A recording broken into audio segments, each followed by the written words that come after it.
as we had last left it off,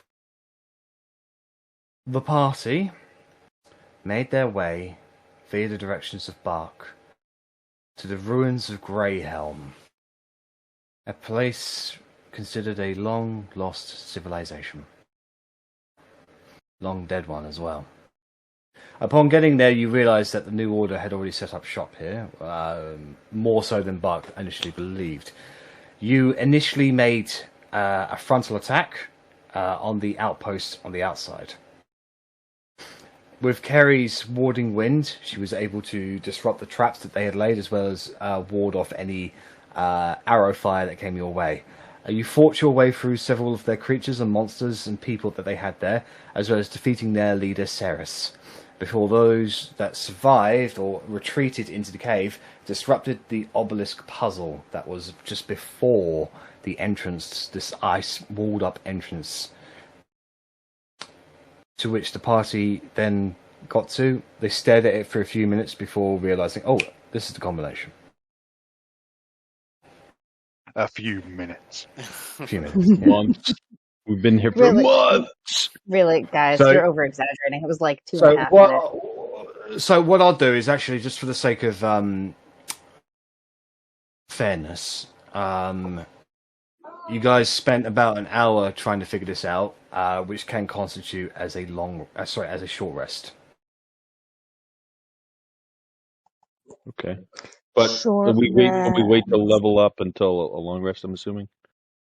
No, you get the benefits of the level up after the rest itself. Any rest, basically. If people level up on Roll20, it will reset all of your spell slots and health points, because Roll20 is helpful like that. Too helpful. All right. I will do arcane. I can do arcane recovery, which will give me one slot back. But I will take note of what I have and keep it to where it should be. So, as the last rune is slid into place, the entire obelisk vibrates and shines up with a light bluish neon kind of. At the peak of the obelisk, a blue beam shoots out and strikes into the ice wall itself, which then begins to fold over into itself, almost like liquid. It becomes liquid again, but still remains upwards, like a wall of water, except that it bends outwards to create a tunnel through it all, which then solidifies again to become an ice-like tunnel.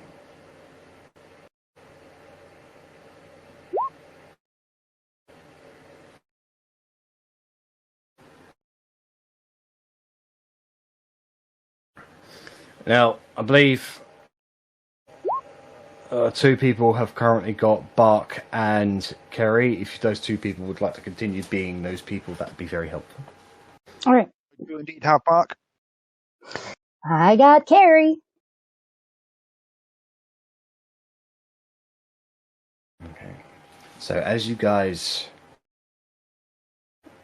contemplate the recent battles you have been through, and we've been able to activate this obelisk and the path ahead of you cleared, you begin to wonder what the possibilities could be beyond.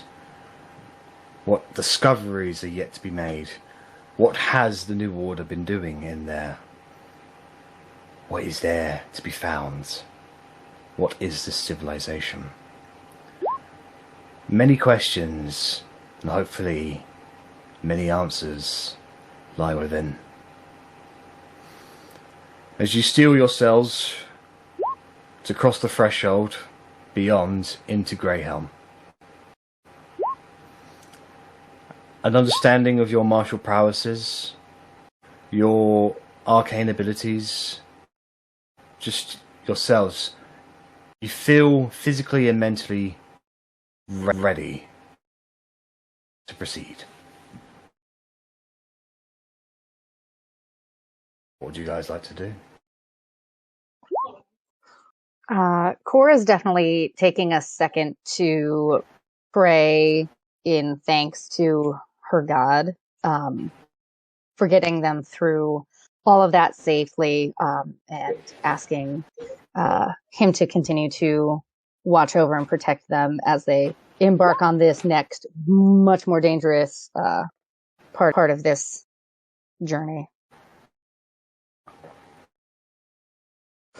Did anything happen to Bark's key as we walked in? Bark, did anything? Yeah, it glowed. He interacted the key with the obelisk, and the obelisk itself began to glow, and that's when you saw those runes. The key itself still glows. It can still be used. So you get the feeling that if the puzzle or the runes were to be disrupted again, your key would then activate the obelisk to re-input the combination. So you need the key to be able to enter the code.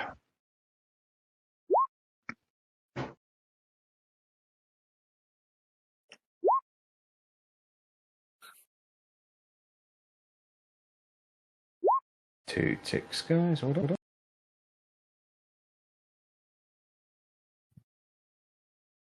That's better.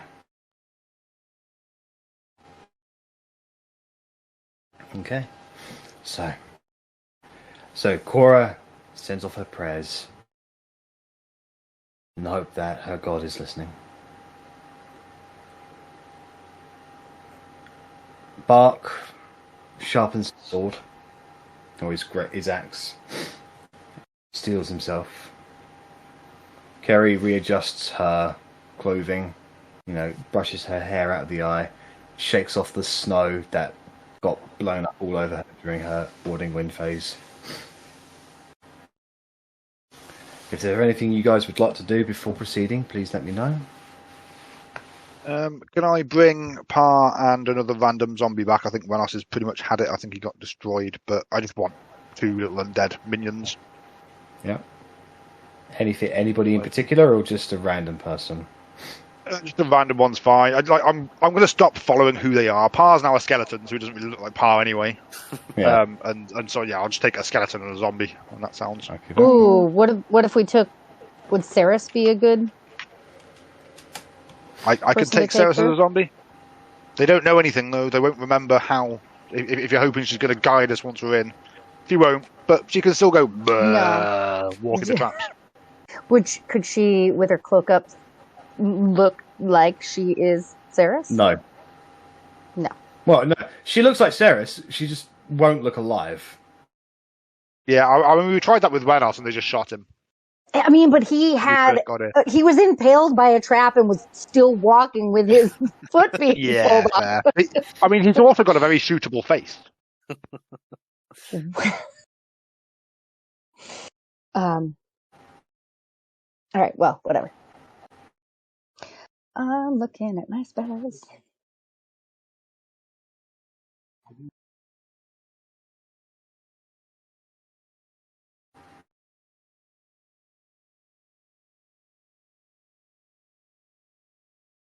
So what's the plan? We sneak in and get a better look at what's going on inside. I'm not sure we're going to be able to sneak in. We pretty much chased them in there. They're going to be waiting for us. So I think we just need to be ready to win and charge in.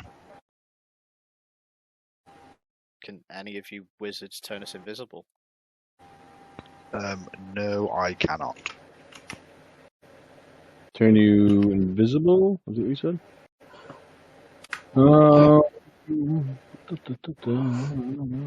I cannot.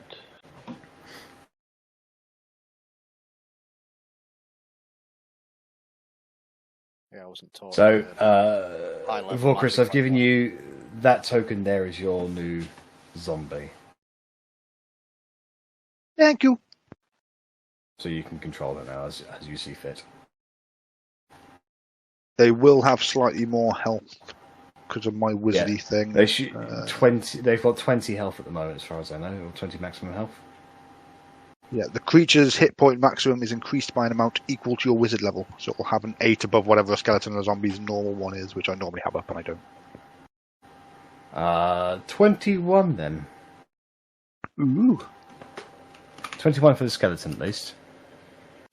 The zombies, they have... fucking... Loading on my very slow laptop. They have 22 normally, so he'll have 30. Yeah. So that new order Nice. footman has got 30 maximum hit points. Okay. My minions are strong. Alright. So, you know that some of the new order have already escaped ahead.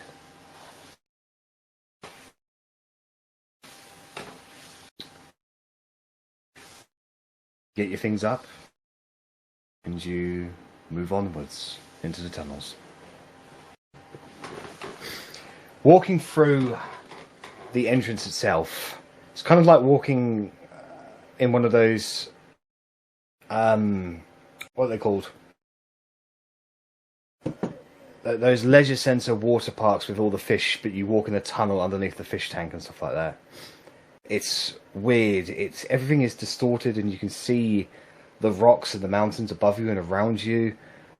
You swear you can see creatures frozen in there as well, but like a good 10, 15 feet away from where you are currently standing. They're just like been melded into the rock or the ice or something like that.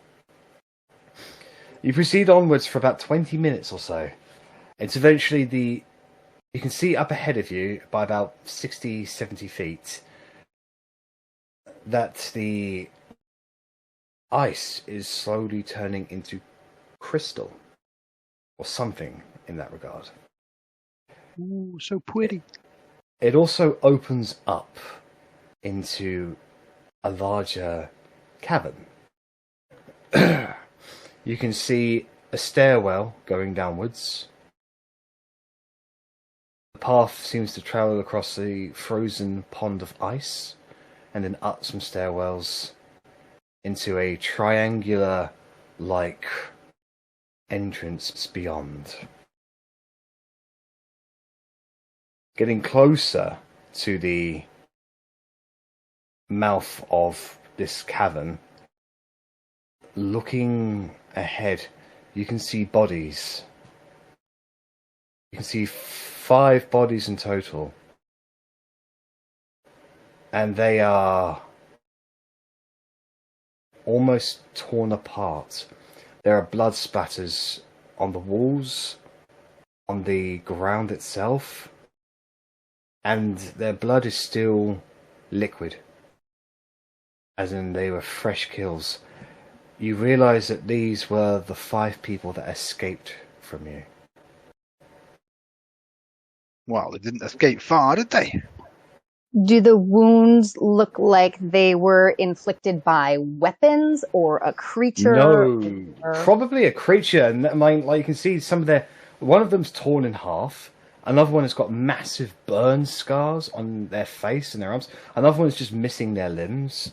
It looks like they've been chewed upon and spat out, really. So not like one of the wolves or the hook or something else. No, something else. Ugh.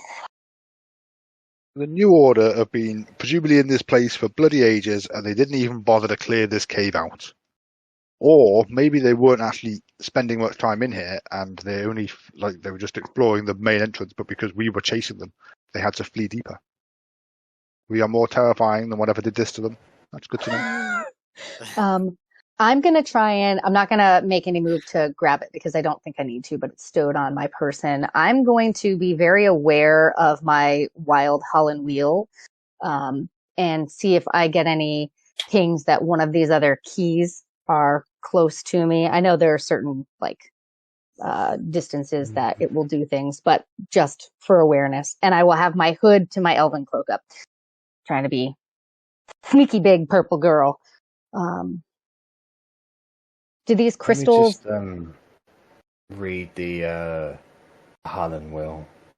I think I have to be within 10 feet of something. I didn't short rest part, did I? I'll just do that quickly now. When when all of the other keys are within 10 feet of each other, you can sense the direction and distance of the Spirit Harlan pot. You can sense the distance between the wild Hallen Wheel and its counterpoint, the stoic Hallen Crown.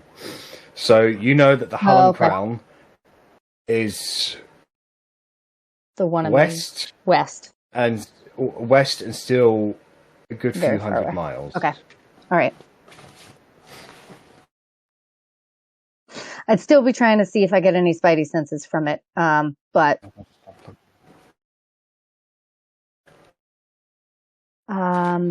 do these crystals look like they are? Sorry, my audio just went there. Could you repeat what you just said there, please? Oh, that's okay. Do these crystals look like they are magical in property or valuable?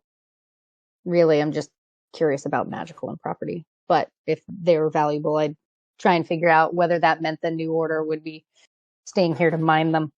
Greedy bastards. Make a nature check or an arcana check, your choice.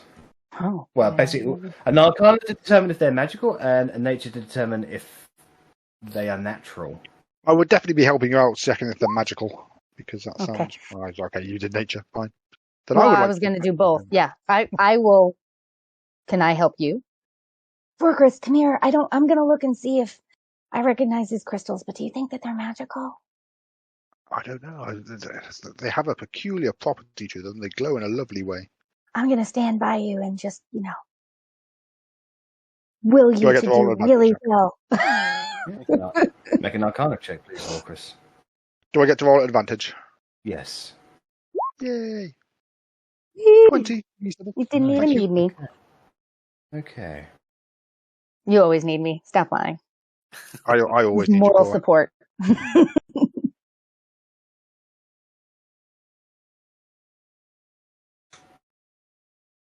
Cora, you can tell that these crystals are natural crystals, but they have been fashioned to a non-natural state. Vorkris, there is some kind of magical enchantment about these crystals. It's something that helps them maintain their stability of this chasm. Hard to tell, really. But you can determine that they are both valuable and magical.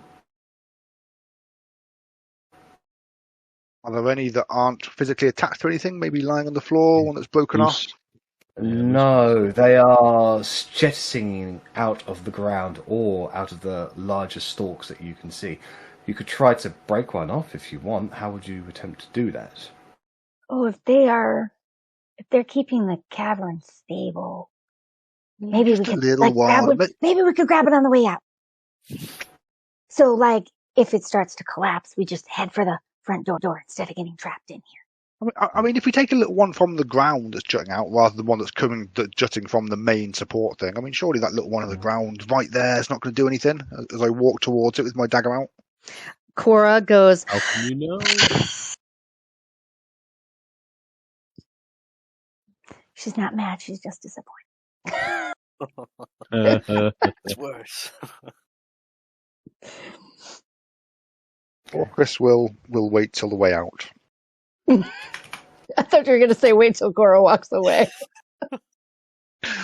You probably would do that too, but no, he's staying with the party, so he won't let you walk away. He has the spell disapproving glare.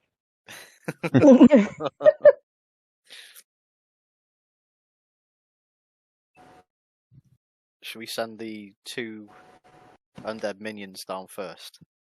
And yeah. Or you two walk down them stairs, walk to the end of the thing. Try walk in a little zigzag so you can step on as much ground as possible. I go down the steps. Carrie would like to stealth, and if that means hiding herself away from the rest of them, she's going to stealth.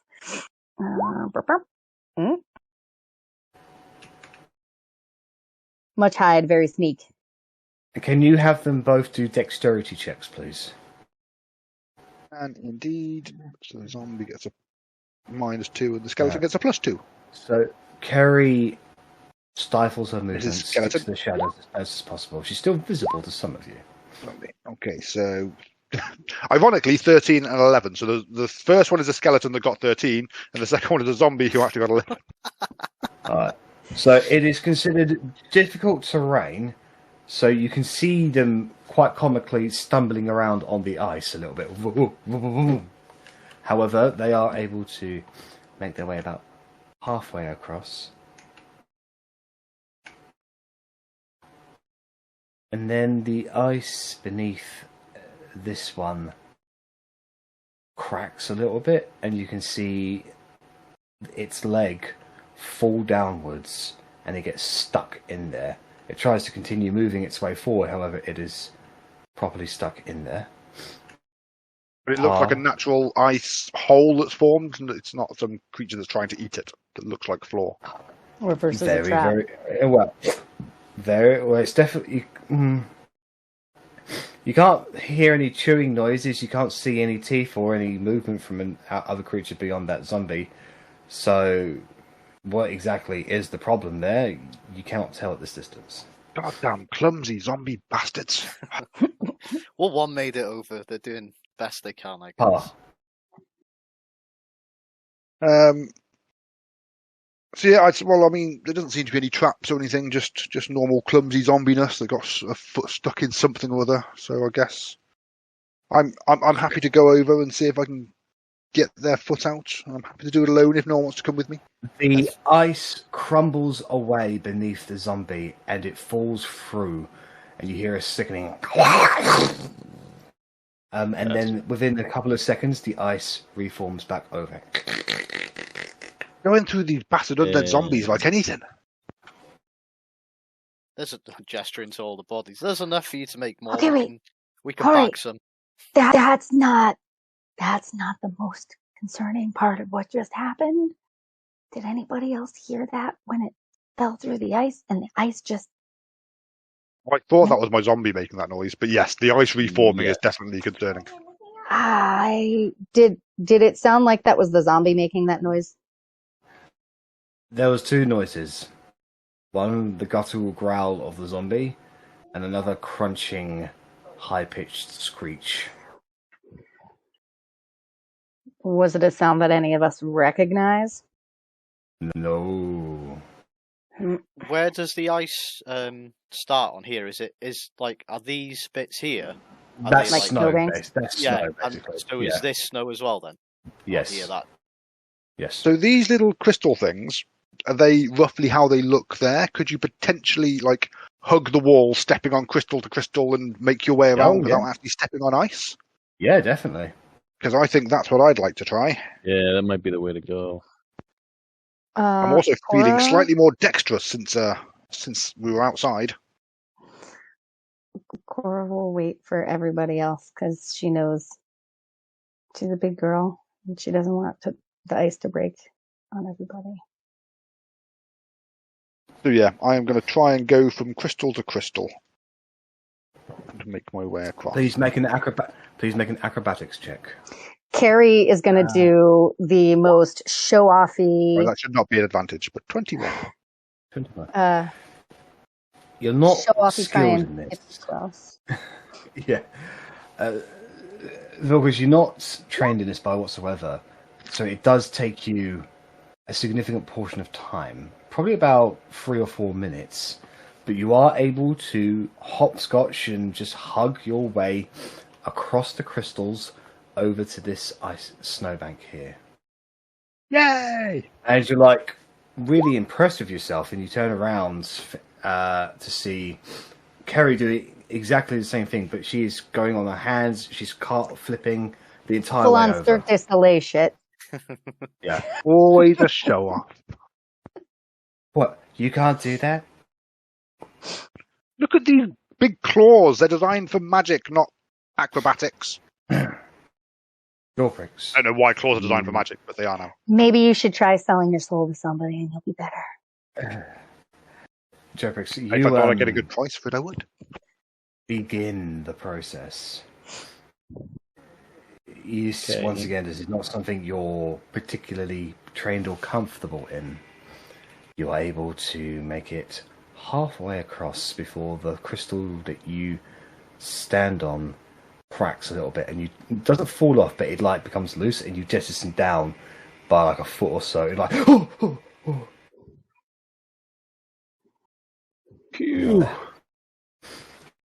Would you like to continue ahead, or do you want to try and do something else? Like, you get the feeling that you're in a precarious situation. If you did fall down, you'd only fall about 5 feet, so you wouldn't take any falling damage. I think I'd probably try to continue on the way that I'm going. All right. Can I get another acrobatics check from you, please, then?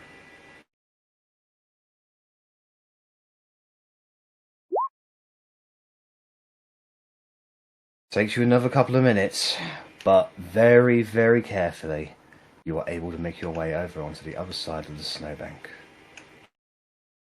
As you land, Borkus remembers that he's got Misty Step and thinks, why the fuck did I do that? Not easy for an old. Because you didn't want to use a spell slot. They're precious.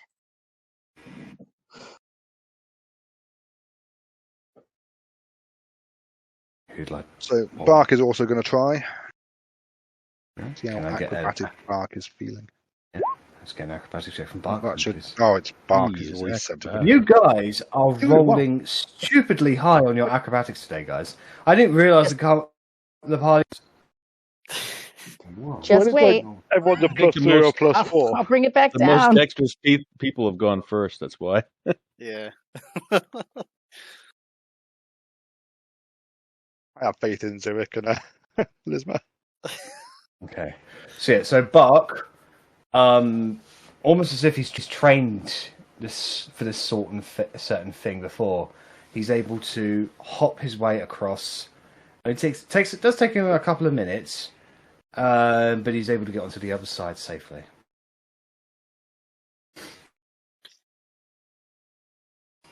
So you guys have spent the grand total of about 10 minutes in this cavern right now, and you have noticed periodically there is a low vibration or rumbling that echoes throughout this cavern. But those 4 bodies are still there. No, nothing's devoured them. Nope, they're still there. Why was my zombie tastier than them? I don't understand.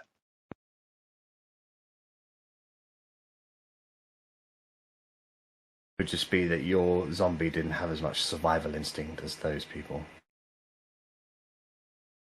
Had less survival instinct than the dead people. I was just thinking that. No, as in, when they were alive, they tried to save themselves. Ah, okay, fair.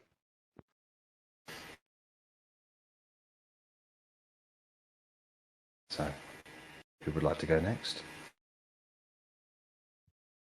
I'm going to try and wait, just in case something happens, so I'm close by. Lisbon's waiting to see what fancy magic Zurich tries to do to get across, to then try and copy it. So if he doesn't go, he won't go. And Cora knows that there's a good chance that her walking across this ice might end poorly. So she is looking at the both of you two and saying, it's probably a good idea for you to go before me. I've got this rope. Maybe if one of you brings it across and ties it, I can hold onto the top of it and lessen my weight on the ice. You guys could tie it over there. I think that's a good call. I think a rope anyway, as a tether, just in case. For all of you, maybe daisy chain you guys together. It might work. Yeah, I'll take the rope if you pass me one end. Just tie one end around my waist and begin to try and climb over this way. Okay. Can I get an acrobatics check from you, please?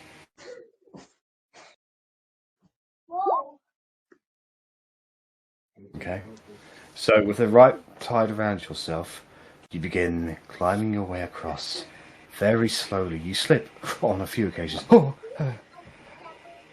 you continue making your way until about halfway or so. And that's when kind of another vibration happens in the cavern. And this one's a little bit more violent. That's sort of, it hobbles you a little bit, and you just like hug onto the wall itself, and you just sort of stay there, just like rebalance yourself, and just like get control of your center of gravity a little bit more. Would you like to continue, or would you like to alter your path in any way? No, I'm going to carry pushing on. All right. Just Can I get steady another myself. acrobatics check from you, please?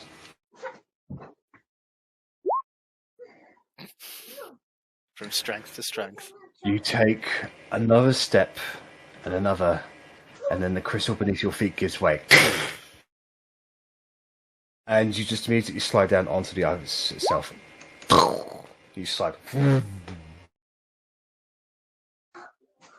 My reaction would probably be to either pull him, but like if he just fell, I would just grip tighter. But if he looked like he was to be falling down, I would definitely be pulling it back.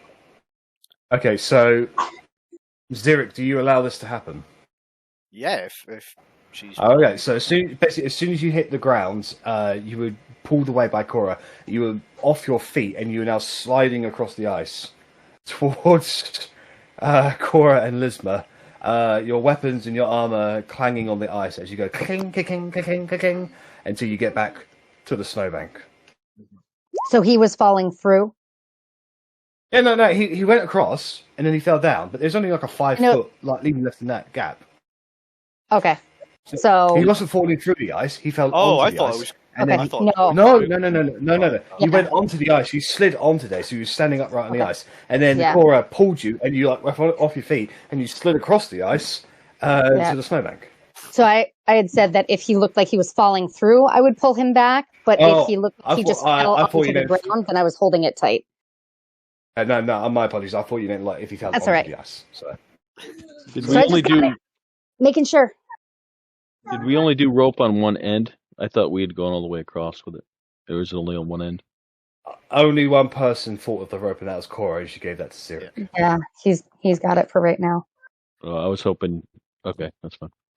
You didn't say it didn't happen in that regard. Like if you thought rope would be a good idea, you need to tell me. I'm going to do this with the rope. Yeah.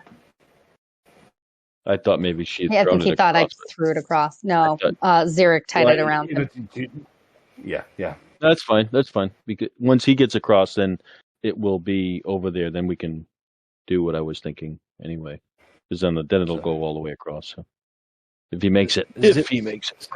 So Zurich, as you were sliding across and you get onto the snowbank, probably about 10 seconds afterwards, where you slid across, there is a small line across the ice. And where you got dragged across, the ice itself opens up, and that body slips in between the cracks and disappears beneath the surface before the ice melts back over. Okay. That could have ended really poorly. Maybe. Do you guys have like something that you could tie the rope to, and we can throw it across to those guys? I can always tie it to my spear and try and throw it across. Is your spear gonna make like a sonic boom or something? I don't know. I don't know if it does that. If it hits just rock or something. We could find out. Joe Bricks takes the dodge action. Right. Wait. Before you do that, then I'm gonna look through my inventory. Gonna make Mage Hand appear, send Mage Hand over to the other side of you, and just like hold my hand out, waiting for the rope. That's a good Oh, call. look! I made his mage hand come over here. Here, So take this back to Vorkris. Good boy. Well done, Cora.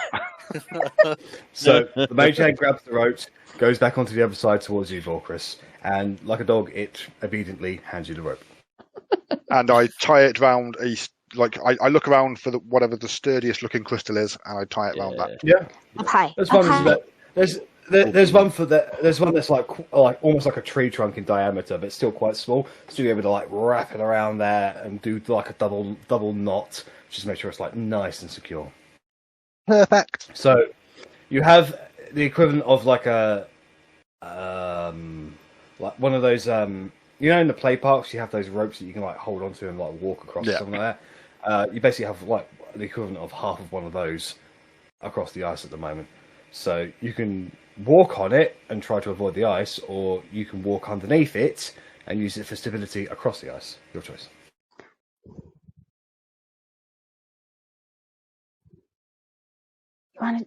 You want to try again, Xeric? I think stability, and then worst case, you can like grab the rope and pull yourself up if anything does Right. happen with the ice. Right. We'll have to be ready on our side to pull if we see him start to compromise the ice. So we've tied it this side as well. Obviously, undone it and tied it on this side.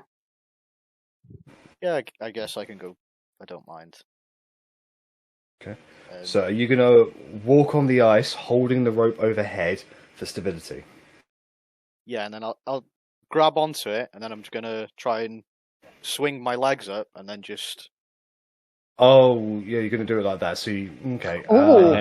You could hang like they do in the Right, military. like a monkey. All right, go ahead and make a general acrobatics check for me, please. Good All one. right. So, using that method, Xeric, you're able to shimmy your way across to the other side without issues. Well, that was much easier than trying to climb across. Yay! Takes you like several minutes, but it's doable. Lismer, are you done peeing behind the crystals yet? No, give me another few minutes. Not easy in full plate armor or whatever he's got. Probably when it's cold too. I'd imagine that affects it a little bit. I don't really want to. Well, I'm trying to see if my pee is magical when I pee on the crystals. Oh yeah, that's a good call. I hope it doesn't electrocute you. What? I don't really want to. I don't really want to go across before him because I'm scared that I will break the ice and make it so he can't go. But he's not here, so I guess we do it. So my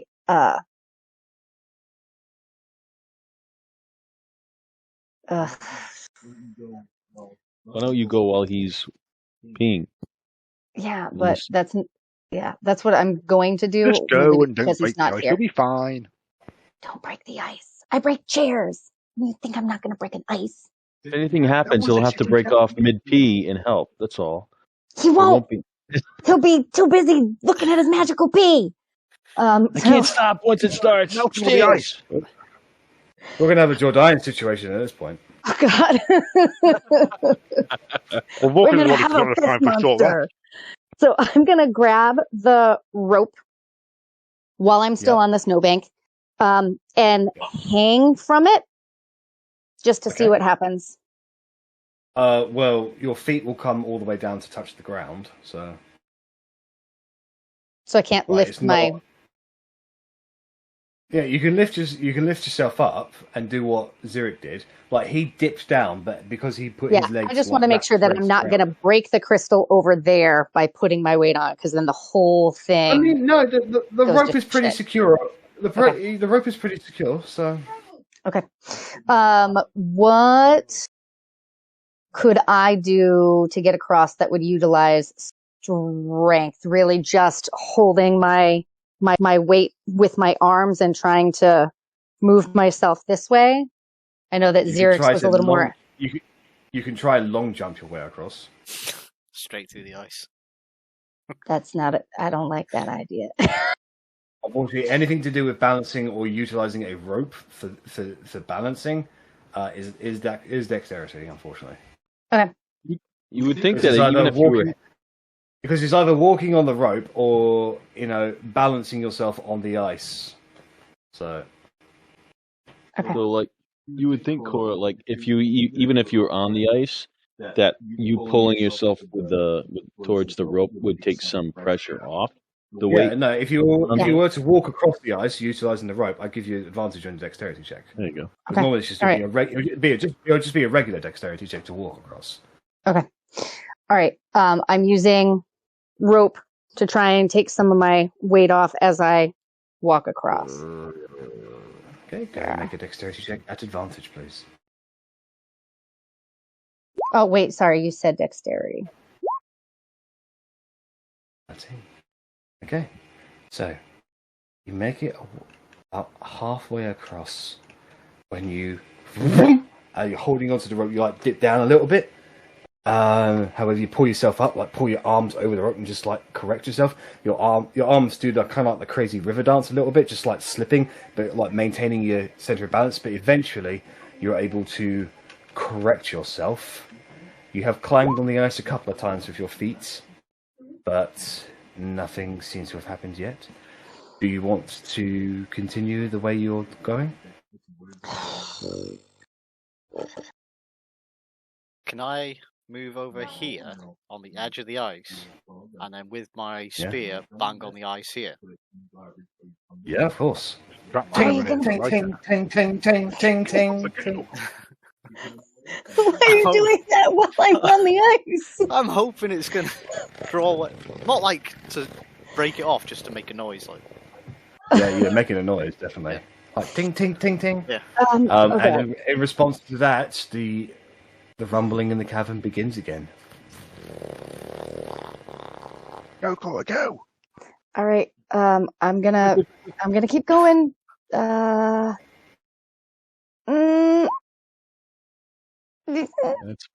better.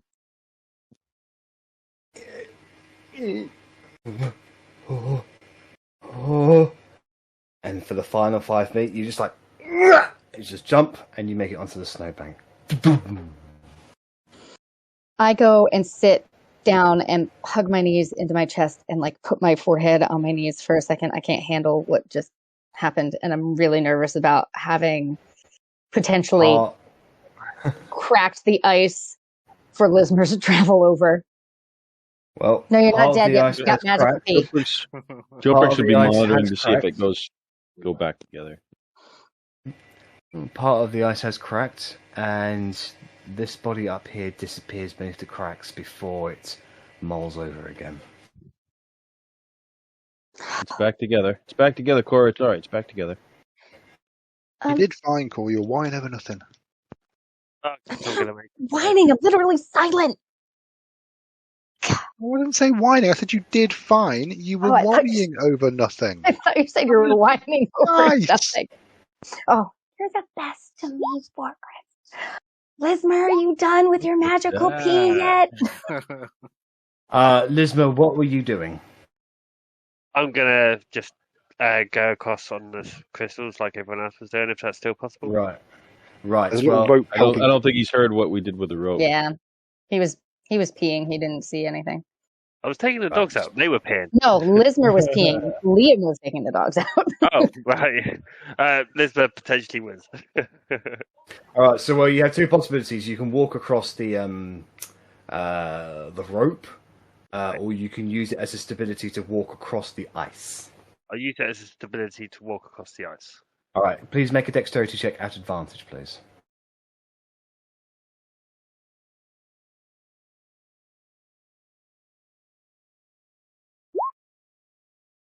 All right. So you're able to get across there. This body here disappears in a crack in the ice. And that's literally right where you were about to go. You stop. You take a deep breath. You can see your breath hanging in the air. Do you wish to continue? Yeah. Yeah. Sure. All right. Make another dexterity check at advantage, please. As your footsteps echo throughout the cavern. Nice. You're able to maintain your balance and get your way across to the other side. Phew, thank God for that.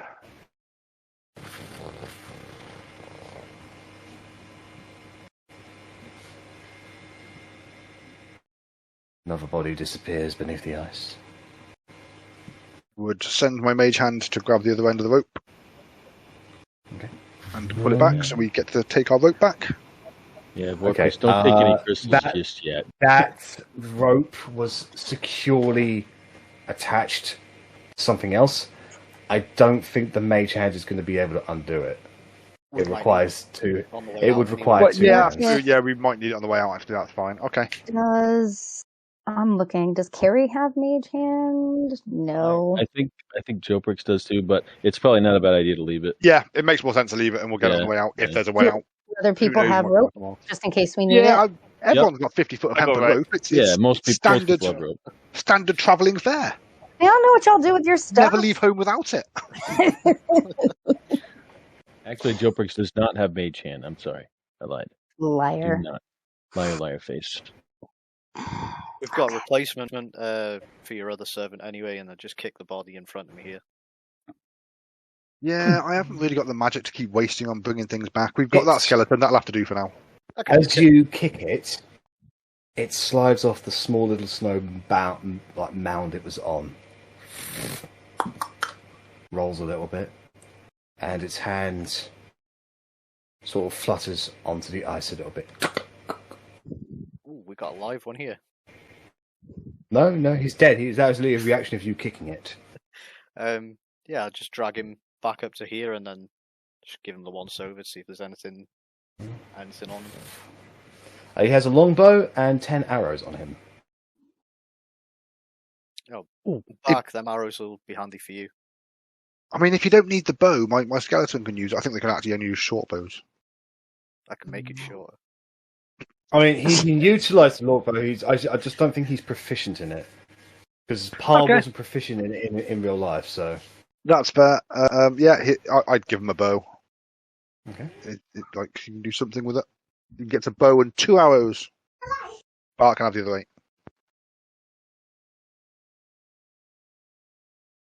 Alright. So, whilst you guys are on this snowbank here, what would you like to do? Looking at the map, these are more crystals here. These are stairs, but... That's correct. Can we just go... So, Would have to climb up there, or what? You would have to climb up those crystals with an athletics check if you'd like to do that. It's probably how tall is it?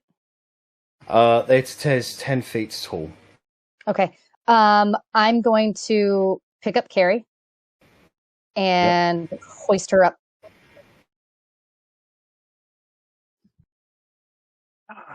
Yeah, I'll do the With same. your arm stretched, you're almost 10 feet tall. So she can make an athletics check at advantage.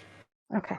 I'll do the same for anybody else who wants a boost up, just to try. Well, so just for perspective, I'm 7 feet, and then my arms are going to go up another 1.5 feet. So I'm 8.5 feet tall. There, you won't have to reach very high. Yeah, that's right. 1 second.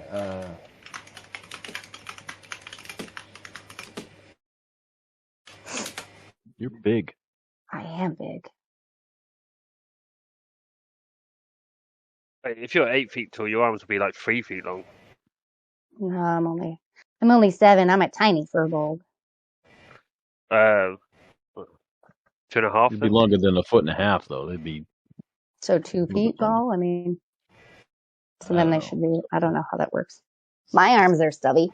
Your arms are long.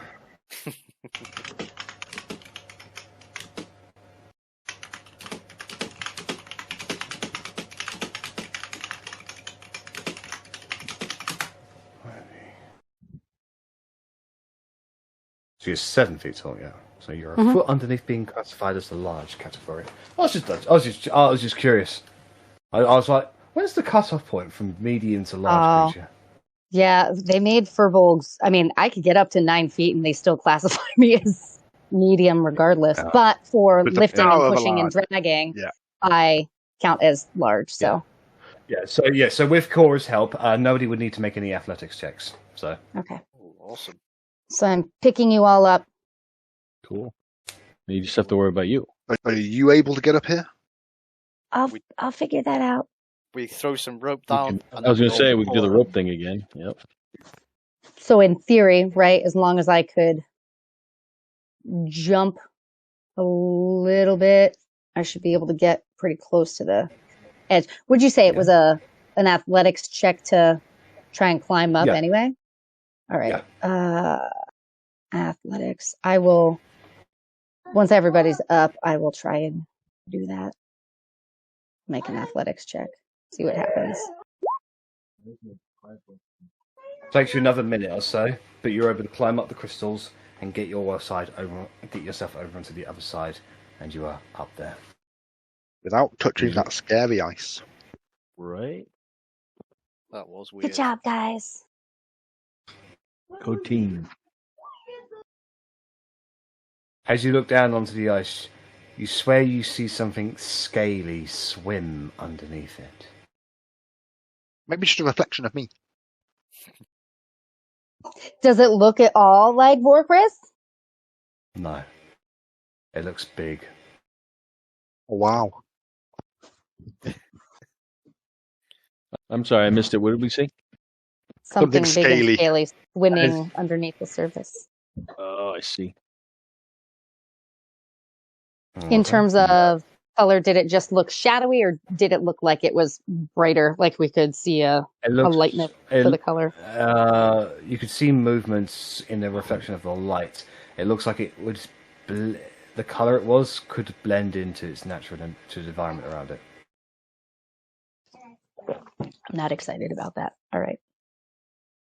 No, I think we should be careful on our way back out through here. But I think for now, we should go onwards and explore this next room. Cave thing. Agreed. Tally ho! All right. So, onwards you guys go. Beyond. And you walk down this long, dark corridor. Those of you with dark vision have no trouble seeing. Those of you who do not need dark vision, you will need a source of light in order to see where you're going. I have light. I will cast it I on have. a... Yep. I got light. I'm gonna do it on my wand. The light cantrip going. Okay. Okay. So you get. And I'm just going to rely on their light. Mm-hmm.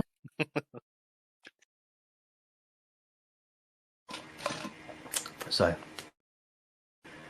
after about 20 minutes or so, the air decidedly is not as freezingly cold anymore. It begins to even out. And the ice and the crystals begin to die away, and eventually it just becomes rock, stone, bit of dirt, sand, that sort of thing. You can see that this path has had heavy activity recently. You can tell the footprints in the dirt, scrapes on the sides of the walls where maybe something big came through here and just like scrooched and scrooched. You can actually see the remains of empty cans of rations and other such, disposable stuff strewn along the path here where people just littered whatever. So they set up their camp on the other side of that scary room? Then how did they possibly get caught? Surely they were used to going back and forth across it. Something doesn't add up here. So if it's warmer, does the surrounding ice seem to be melting? No, the ice itself doesn't. There was a point where it just didn't settle anymore. There was like maybe a 20-30 foot part in the tunnel where it was just damp and wet, because you can tell that the ice was getting less and less, potent as you went on. And now you're walking a part where it's quite dry. The air is, whilst it's still damp and smelly, it's hot. It's warmer than what it was, and it's not freezing, to say the least. It's nice to feel your lips again, basically. The heat at the end of the tunnel is the oncoming inferno. Right? Guys, do you think we should be quiet as we move forward? There are obviously people here. I forgot to ask, did you guys take the uniforms of the New Order last session? I can't remember. I don't remember if we did. I know somebody was I don't remember talking about it. I discussing don't know if you did it. No, I don't think so. And I don't think No. one would fit me anyway. Big bulky I dragonborn. can't. I think I talked about it, but I can't remember where we ended up. And I don't have Okay. those parts of my notes typed up yet. All right. I guess we'll say no. Okay. I'm sure that won't come to hurt us at all. Yeah, right. So, another 10-15 minutes of walking down this long, dark corridor. You can see a light at the end of the tunnel. Getting closer to it, that light is natural. There is a gap in the ceiling, or the mountain as it were, where light seems to shine through and illuminate this entire area. And your mouths drop open, agape, with awe. Before you is a massive, massive entrance, foyer, cavern. Hard to tell. It stretches back by well over 100 feet. But the door itself is probably about 50 or 60 feet high, about 30 feet in width. The stone here that builds up this entire cavern, this place, is disjointed, old, ancient, but it's built with structure in mind. Somebody built this place. You can see statues of strange creatures with snouted like nostrils, like wide heads with spikes on the side of them, fangs for teeth, horns on the side of the head. Some of them look very, very similar to Vorkris. There is a huge, and I mean a huge, symbol of what can only be described as a bronze iron dragon's head over this huge doorway. Now the doorway itself is open, but you can tell just beyond that there appears to be a series of magical barriers in place. Like greenish and blue with symbols wrapping around themselves, bouncing back and forth, really. You can see the bones of various creatures. You can see the bones of various creatures embedded in the stonework itself. Massive creatures, winged creatures of various shapes and sizes. And you can you can hear a lot of voices echoing throughout this place. At the very, looking at the ground, you can see that there is a stream that goes across the ground that sort of disappears into a grate, some form of sewer system. There are also dozens upon dozens of tents around, with just as many people walking about. Each of them, well, not all of them, but some of them have got the garbs of the New Order. Others just appear to be workers. Others are just, in casual clothing or whatever. And there is a large, strange symbol on the ground, massive in length.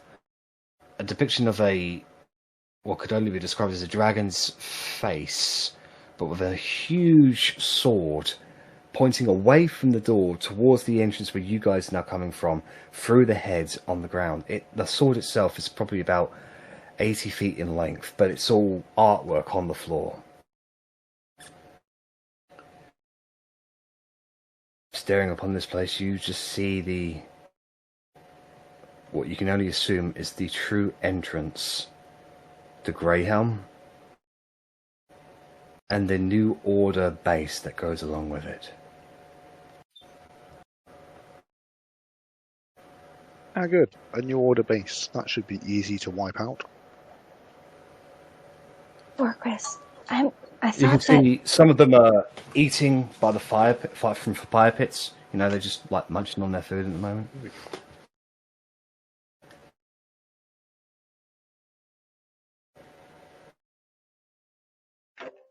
I think we see these people now. Yeah. Extinguish the light for sure. Yeah, I think Cora and Carrie would try and delve. Okay. Slip into the shadows. Right, make a That's stealth check. That's Carrie. And Cora, I think I have advantage on this. Let me just see if it worked. You would have Nope. disadvantage because of your armor. So, Oh, then it would even out because of my Cloak of Elvenkind, right? yeah, that's right. Yeah. Yeah. Sweet. So you have an 11 of stealth. Okay. So Kerry and Cora, they duck off to the shadows and hug the walls as best as possible.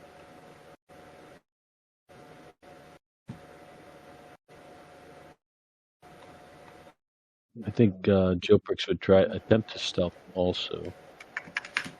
Okay. So what's the play here? Are we gonna sneak up, or do you think we just walk in? I mean, do we think we can sneak up onto little individual groups and try and take out people quietly? Is that a thing we can do? I'll be honest, there's not much I can do quiet. Have any kind of a spell? No one's got invisibility or anything? No. Hold on, I gotta see. I might have silence.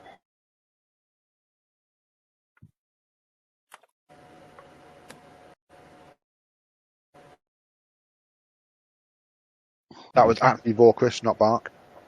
I just forgot to Okay. change the thing. This one is Bark.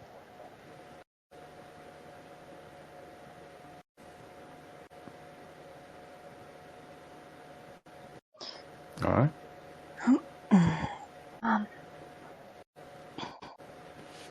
How does that spell work? So I do have silence. If we... How long does it take to ritual cast? 10 minutes? Yeah. I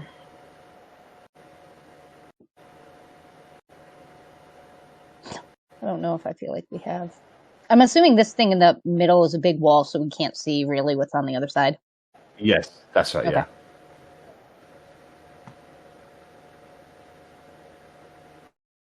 So I could. It's a 20-foot sphere. I could potentially cast silence on those guys or this group over here. If we took That's just par for an 8. Okay. Oh. So, Par clunkily follows you, Vorkris. When you cast it on ourselves? I could, but then if anybody else was trying to use a spell, they'd have to give me some sort of hand signal so I could drop it. Many of my spells do include voice. I can say it quietly, but I do need to be able to say it.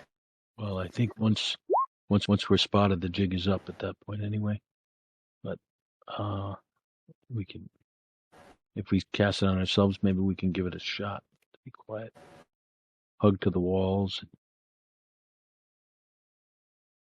Yeah. I don't think the skeleton's going to do well. Being quiet unless we use magic.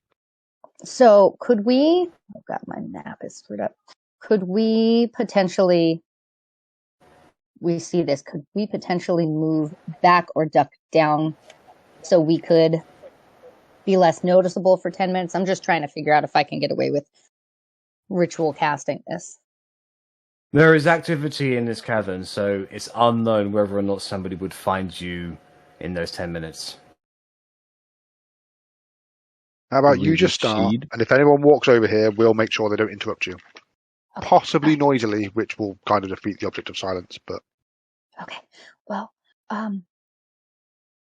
how about we do that? And if something like that happens, I can just use the spell slot and cast it. Okay, all right. I'm going to cast it on me, and it's 20 feet around me, so you guys have to stay by me. Be quiet. Oh, What's Okay. the signal if one of us gets in danger and everyone else? Okay. I think my first attempt will be to use suggestion if we encounter a small party. So I'll put my hand up, and that will signal we'll have to break silence at that point. So if we're spotted by this first group, I'll put my hand up and I'll attempt to suggest that they go take a break or whatever. it's a great spell, but I did not practice it this morning. I'm not quite refreshed with it. Well, hopefully I'm up to the task.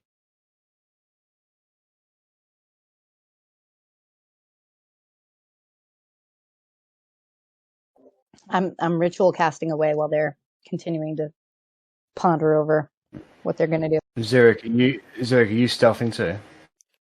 I thought the whole idea was using silence, so we didn't need to use stealth. Yeah, right now yeah, we're not. we're all hiding in a corner casting it. Well, I'll give it. Yeah, Corey. stealth is still required to make sure you're not seen. Okay. So the entire party is stealthed, and the lowest stealth is Is Lismar Par. with 5. okay, I stand corrected.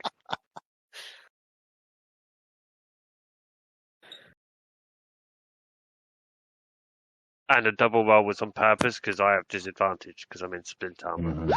Mhm. All right. So, do you ritual cast or do you cast silence, Cora? I am ritual casting unless I notice these people, unless I notice anybody noticing us, then the plan changes. All right.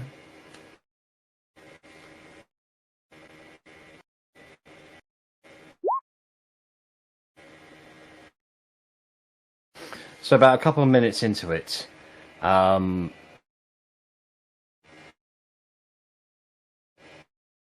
Lisma is hiding by the wall as much as possible, and he gets the right idea that now's probably the best time to practice stealth magic.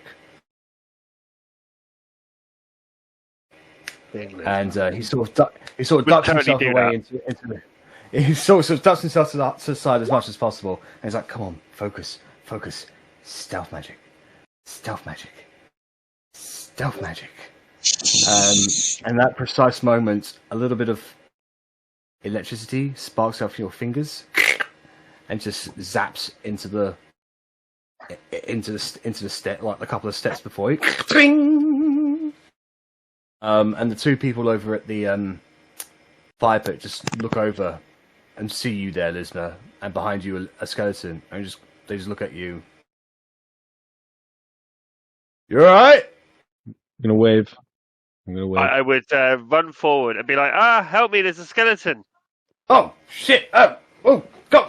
Hey, you got a weapon? Fucking take it out then. Go! So Send part Lisma, Okay. so Paul starts chasing Lisma, and the two people there's like, oh, they look relatively surprised. He says, "You need help? Your arms? Take it out, can't you?" It caught me by surprise, and I haven't even had a chance to stop. Get him! I'll help you. So they pull out their long swords and they rush towards Par. Orcus looks sad. Par will continue to chase Lisma, I guess, unless I've instructed otherwise, as these two guys with their long swords just start cutting down Par. I'm not going to bother rolling for attacks or anything like that. That's fine. Par would not have returned attack. No. He was not told to. So they look at you, mate. He says, "Oh, God, mate, it was just a little skeleton. You ain't seen a skeleton before?" I'm gonna be honest, guys. I was taking a leak, and it stuck up on me, and I just weren't expecting it. All right. Oh, you better tell Anderson that there are some undead around here, though. She suspected it, but you know we ain't really seen that much around here. Go tell the boss then. You want a drink? Mead? I could do with a drink after that, actually, to be honest. Yeah. Come on, we've got some meat by the fire as well. It's Etiquette meat. It's not very good, but it's something. Food. I'm gonna look at Vorkris while this is happening. Oh God, my friggin' map. Since obviously, oh wait, we're not doing this anymore. Okay. Should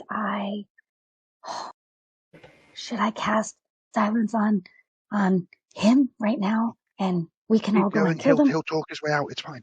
Right. Well, just keep it on us. Keep going the way you're going, and we'll try and sneak past while he's got a diversion going. Okay, I'm continuing. That was 5 minutes into it that they noticed us? Yeah, give or take, yeah. Okay. So, Elizabeth, they bring you over to this fire pit. They pass you a flagon, has some meat in it, and they pass you this cooked purplish-like meat. Has a strange smell about it, but hey, it's meat, you know, it's something. I sent a message to Lizma saying, like, just play it cool, stay calm, you're doing well. Workers, tell him which side that he needs to keep their gaze averted to, so we can sneak past. Have them do like a pantomime. Have them tell a story or something. Keep their attention going in one direction. We'll slip by the other way. I sent another message saying that. Try and keep them looking the other way, and we'll sneak up behind them. Okay. So I'd be like munching on the meat, and I'd probably step up for a bit because I'd be like still a bit energized from like that whole encounter with being chased by a skeleton, and I'd just walk around and be like, God, guys, this meat ain't that bad. I was bloody hungry. So, you ever had a skeleton jump up on you and you've been having a leak? That's not something to wish for. Can't say we have. But hey, if you like the meat, you can go thank Sawyer for it. He's the one who got it. He's got a thing for animals. Wow, will do. Where can I usually find him? Oh, he's over by the plains runners' pens at the moment.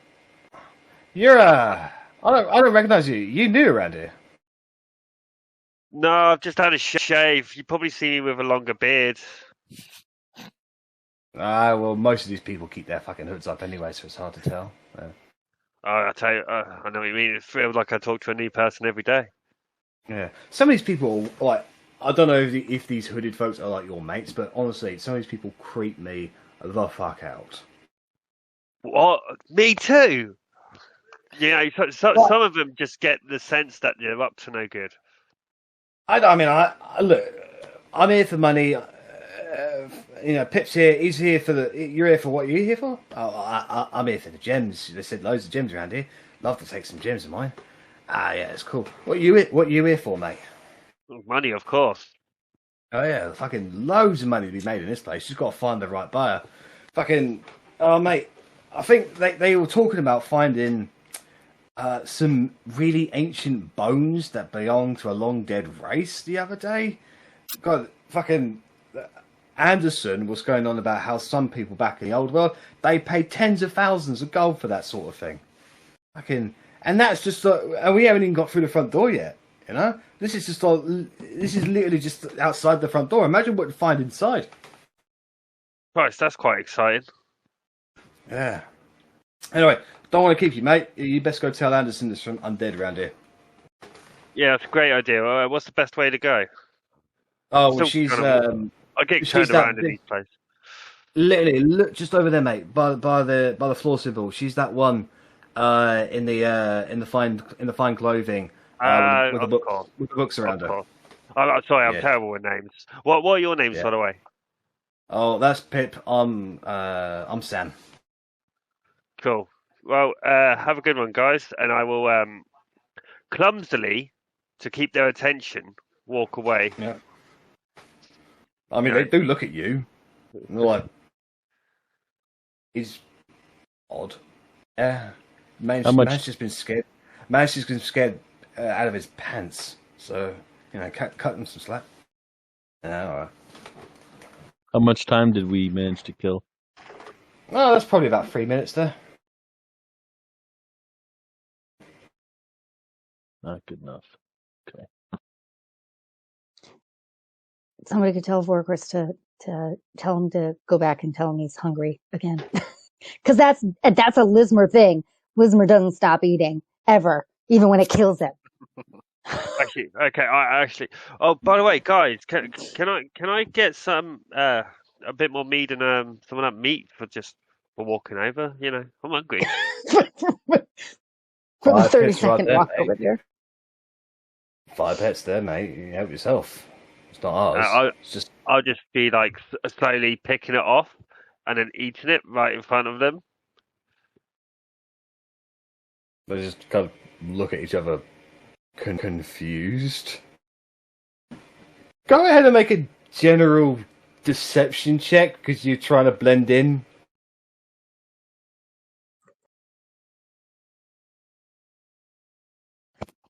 Nice. Like, you're just really awkwardly wasting time. They can see through that in the sense that, you know, you're clearly not going over there for a reason. Fortunately, it seems that they assume you don't want to go over there because you don't want to speak to Anderson for whatever reason.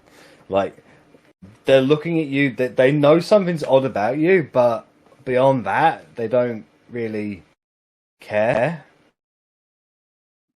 Awesome. You get the feeling their entire role here is to, you know, do whatever the bosses say. Like lift rocks, excavate things, protect something. Beyond that, they don't care. I'm just going to whisper to like the group that I like. So the fact that he's managed to blend in fairly well, I'm worried if someone sees us and then realizes we're not making any noise, that's actually going to be more suspicious than us just strolling up. You think? I think we try and. Well, I mean, they don't seem distracted by Lismo at all. It depends on whether they'd possibly be more distracted by myself, Bark, and Cora not being not being very human-like. Maybe do we try and just casually walk through? Yeah, I mean, give Parv a quick kick on the way past. Useless bastard. Alright. So are you guys going to attempt to blend in?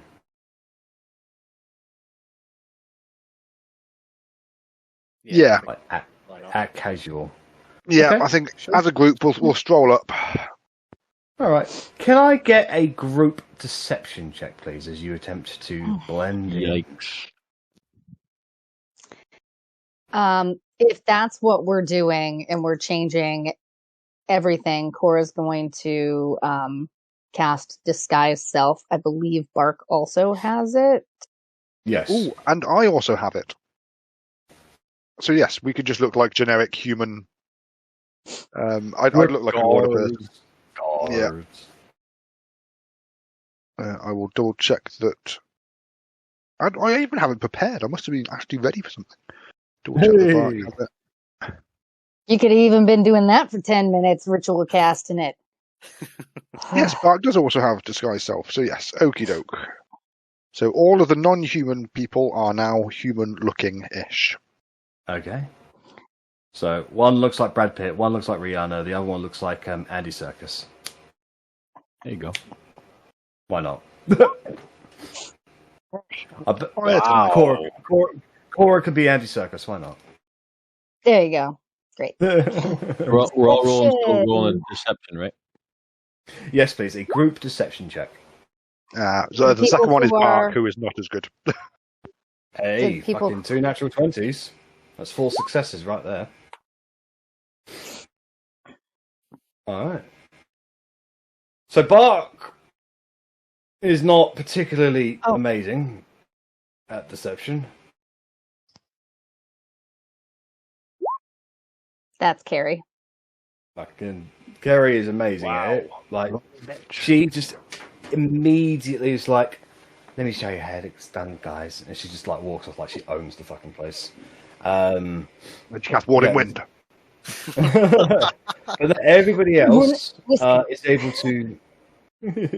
Everybody else is able to pull it off in a way that, you know, you forgive Bark for any awkward sweating and like eye shifting he's doing, and just being casual to the point where you can all step out of the shadows and walk past those guards where Lismer is, and they'll just go, "Oh, newbies," and just go back to their food and drink. Say morning as we, or is it morning, afternoon, whatever time of day it is, I'll be like, meh, morning, afternoon, whatever, and walk past. Little head nod.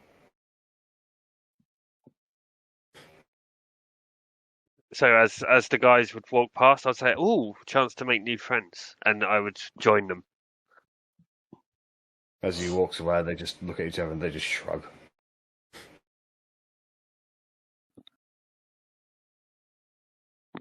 Victory! So, getting closer to the tents, you can tell that the tents are occupied. You don't know how many people share a tent. Singular tents probably just only have one person inside, but the larger tents, maybe you have 2 or 3 people bunked up. You can see one individual stepping out of one of those tents. He's got grey skin with grey and blackish hair, like shifty trench coat, white collar sort of thing. Unkempt stubble, and he looks really greasy. He's just sort of sniffing, picking his nose. He's currently reading a letter at the moment. He looks over at you guys with an inquisitive look, but pays you no more minds. It's that guy there. I whispered to Vorkris, "Oh, he kind of reminds me of this guy I met once named Bunyan, and he was terrible. I hated him." Bunyan. And we move on.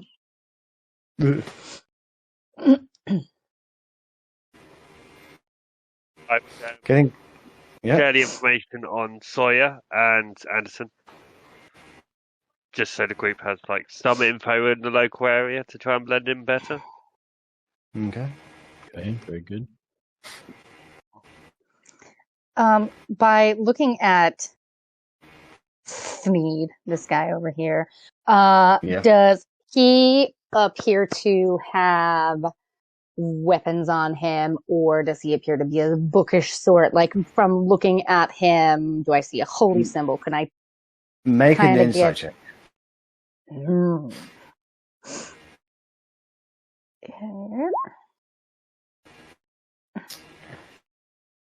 You do distinctly see the hilt of a dagger in his belt. Religious iconography, you don't know. He does wear necklaces around his neck, but whatever they are is hidden beneath his clothes. Beyond that, you cannot tell. Okay.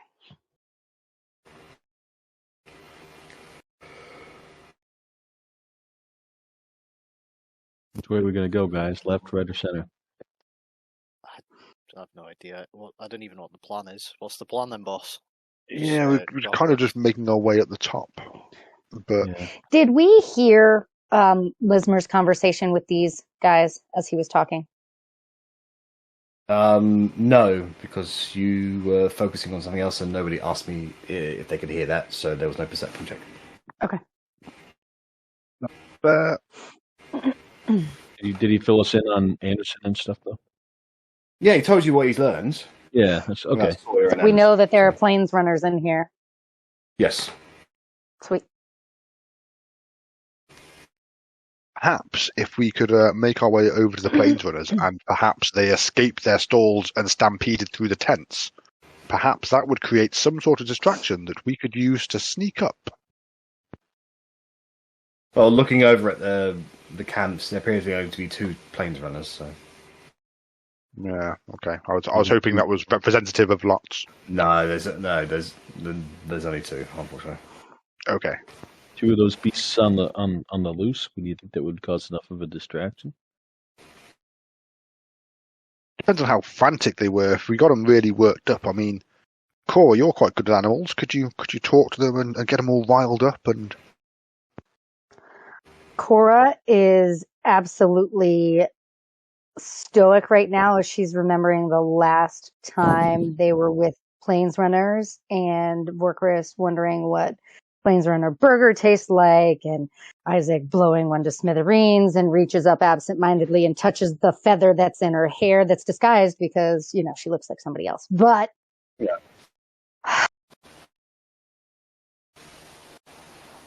Do we know what will get them going? I have minor illusion. I could minor illusion something that would spark them. I can talk to them and tell them that I knew Bird 3004 and ask them. I could ask them to do something if you wanted me to.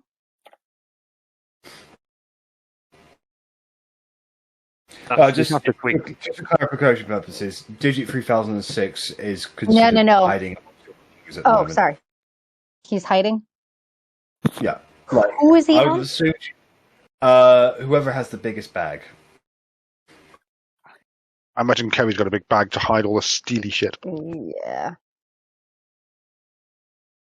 Put him on Carrie.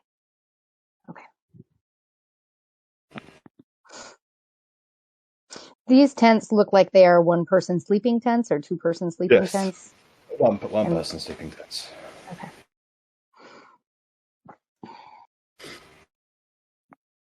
There was magical barriers. Are they? Sorry. No, go ahead. The magical barriers, are they just right at the far end in that doorway? Yeah. We can see it goes. Yeah. So it goes inwards by about 30 feet, and then there's just this, like a pandemonium even of these symbols that just crash into each other and just form this everlasting doorway barrier made of pure energy, really. Potentially, even if we did manage to sneak up there, we'd still get stuck at these barriers and then not really have anywhere to go unless we can work out quickly how to get our way through. And the last time we tried one of these puzzles, it took us months. Okay, well, it was really, don't be dramatic. It was really only like 2.5 minutes. It just felt like I'm staring at that bloody obelisk. It did. I get it. But I want to be quiet. So whatever I'm saying right now, I am speaking like in Vorkriss's ear, and I don't know how your message works, but if you feel like certain parts of this would be safer here, that's fine. But do you remember when we met with Mad Walnut and he was talking about, the barriers to the west? He said that there was one to the north too. Do you remember? Vaguely. Does that mean there's another barrier off to the west somewhere? So, yeah, that's where the Furbolgs are. They're to the west. We know where that is. We have it on the map. But when he said all that stuff, he said that there was a barrier to the north that prevents people from going beyond it. And it's not a physical barrier, but it's an enchantment. I know that I'll try and remember, but I had an idea for going west on what would work. I think that, you had to basically see what was beyond and will yourself to go through it. I don't know if that's going to work here too. How good is our sense of direction? Is north the top of the map, or do we not know? Yeah, north is the top of the map. Yeah. The other thing is, and I've lost my map. When we asked him about the God of Opposites, I'm going to get very low, the God of Opposites, he said that he lived so far north that the cold stopped and started again. He said something about a mosque. Is this a mosque? I don't know. You probably don't know. That sounds like a religious word. Yeah, I'm not really big on religion, but I am, quite keen on dragons. My thought of the dragons is the symbol of the face on the floor and the statue one above the door. Does it look like the same dragon? Yes.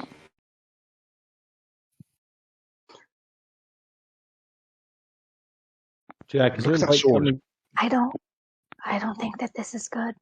Guys, I'm gonna shiver a little bit. I've got a really bad feeling.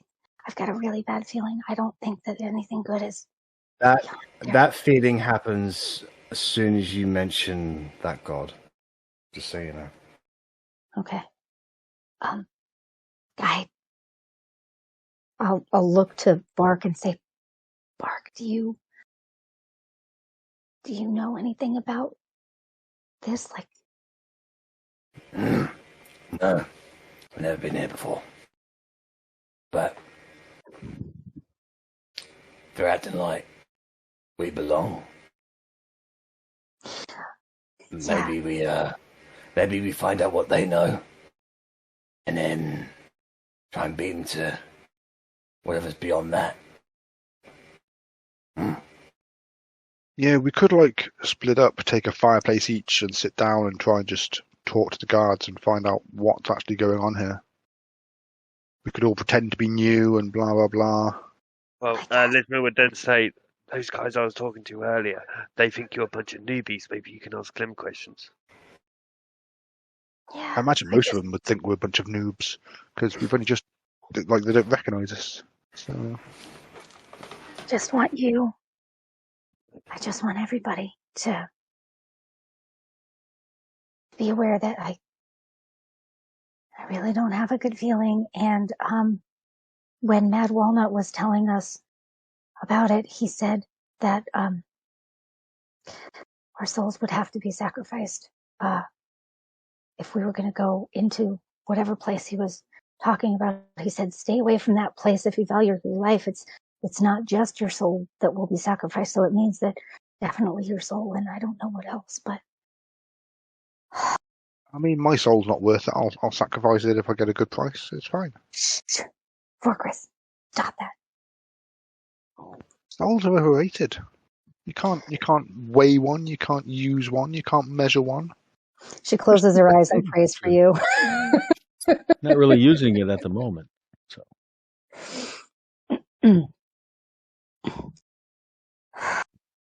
Yeah, what do you reckon? Split into like a couple of groups or like 2 or 3 groups and go pick a fireplace, sit down, chat to people?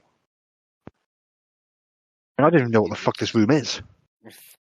So, Jack, we have light sources coming from the west over here. Is there a way? Yeah, no. So there is a crack in the mountains where natural light is coming through. But probably no means of escape over here if we needed it. Well, you have absolutely no idea because you've not gone over there. Still can't tell. Okay. Okay. Well, if I'll say like these guys are finding stuff like, but we can't see where they'd be finding it from here. There's nothing that's been dug up that we can see here. Maybe we should look around more. There's got to be places they're going to find stuff. I'd be interested in going to the west. It just depends on if there's anywhere in this place where we would get stopped and people would actually question us a little bit further than, hello, how are you? We could go. And maybe that Anderson character might probe us a little further. I would probably stay away from Anderson. Yes, we go speak to them and see if they had any work we could do. I think, what if we've got chummy with everyone else, but Ellen Anderson then comes along and doesn't know who we are? I think we should report to her and pretend that we're one of them. Right, those guys told you to go and tell Anderson that the skeleton was here, right? Correct. So that gives us an excuse to go and speak to her, I guess. Worst case, she attacks us, we kill everyone here, and we're no worse off than we were outside. Well, at least you'll have an army then. Maybe we split. Yeah, I can We only split have into a like couple 4 groups. people in my army. we'll have a group go talk to Anderson, and some other ones talk to some other people nearby, at least within eyesight, so that if anything bad goes down, we're able to solidify the ranks again. Yeah, I'll volunteer for Group Anderson. I'll be part of Group Anderson as well. At least those 2 guys can back me up.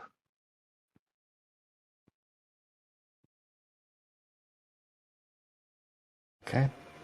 So Who else- Lisma who else is away? and Volkris begin making their way There's over Bark to as well, the- seeing as I'm controlling Bark. I'll grab yeah, him. with Bart.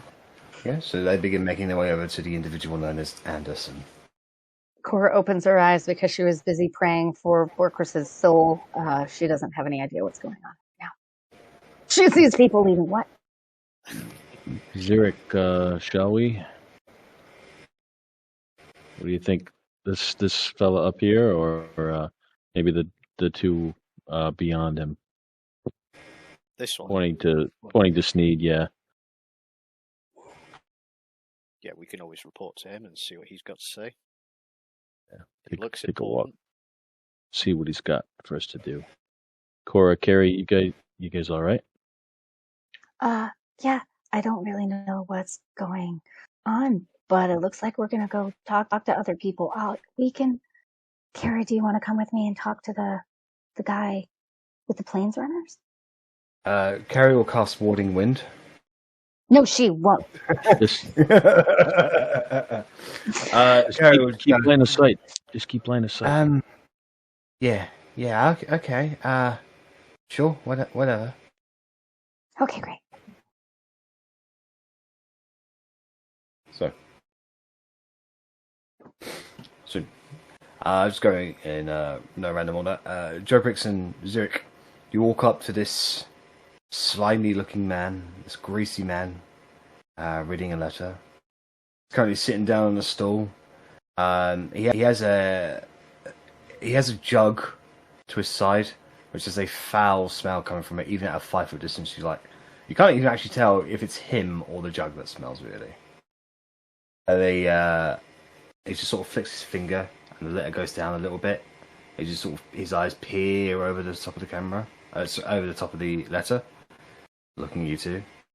He looks confused, and he says, "What?" Newbies looking for something to do. Anything we can help you with?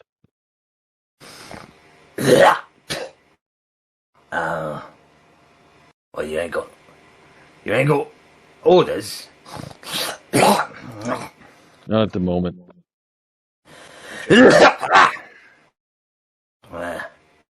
Well,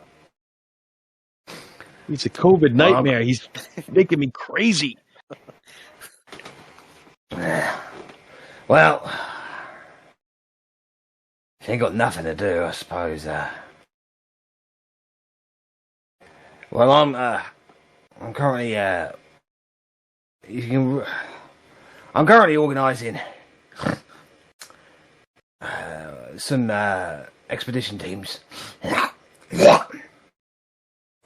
Suppose you can help me assign some of the newbie grunts. You probably know more about their capabilities than I do. Where are we going? Well, we gotta send out some hunting parties to make sure people in here are fed. I did ask Sarah if she could do it. She's the lady you met outside and let you in. Yeah. Well, I've asked if she could get some food for me, but she didn't take too kindly to my requests. So I was met with a fuck off and a slap. So if you wanna fucking organise some of the newbies to go get out some food, that'd be good. Yeah, how many looking for? Well, I don't know, we've got about 60, 70 odd people here. So there's some winter wolves out there. We've domesticated some of them.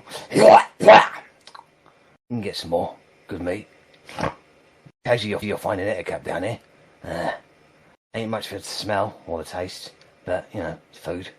Not much in ways of vegetation, so you find some mushrooms, yeah, that'll be nice. It's the best way out of this place.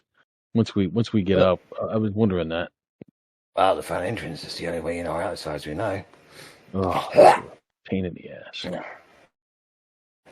It's a long walk, I know, but it's nice and warm in here at least. Got that right. All right.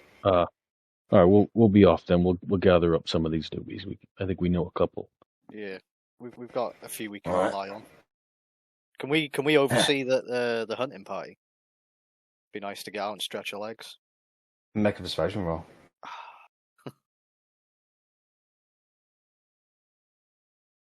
Oops. So, nope. No. I get there. So you eventually. look, One of so those. you look around, you do a little jiggle, and then you say that.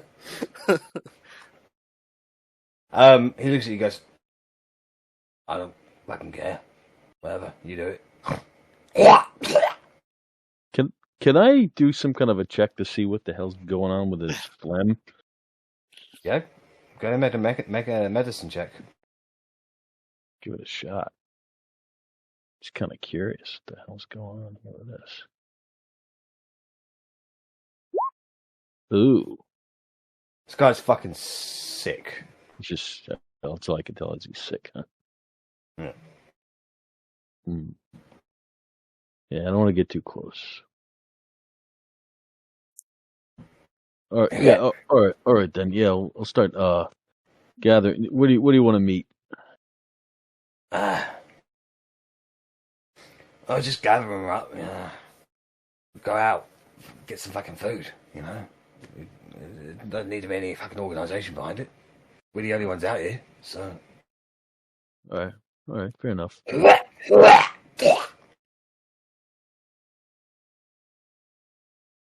All right, what do we call you? Name's Ben. Ben, Sneed. Hey, Some people call me Sniveler Sneed. I don't respect those people. I could see that. Not very kind. Yeah, kinda in Mara. Oh, you find any interesting creatures out there? Don't kill them. The boss wants them alive. Domestication purposes. No Some kidding. guy, some bitch called Nature or something like that wants creatures. Yeah. Yeah, you got Boss is any good ones? Got any good ones already? Well, no, we basically domesticated most of them. The rest of them we've always sent off, so, yeah. Is the boss and Nature around? Are they held up here? I don't know who the fucking Nature is. I ain't never met anyone known Nature. But boss is here, yeah.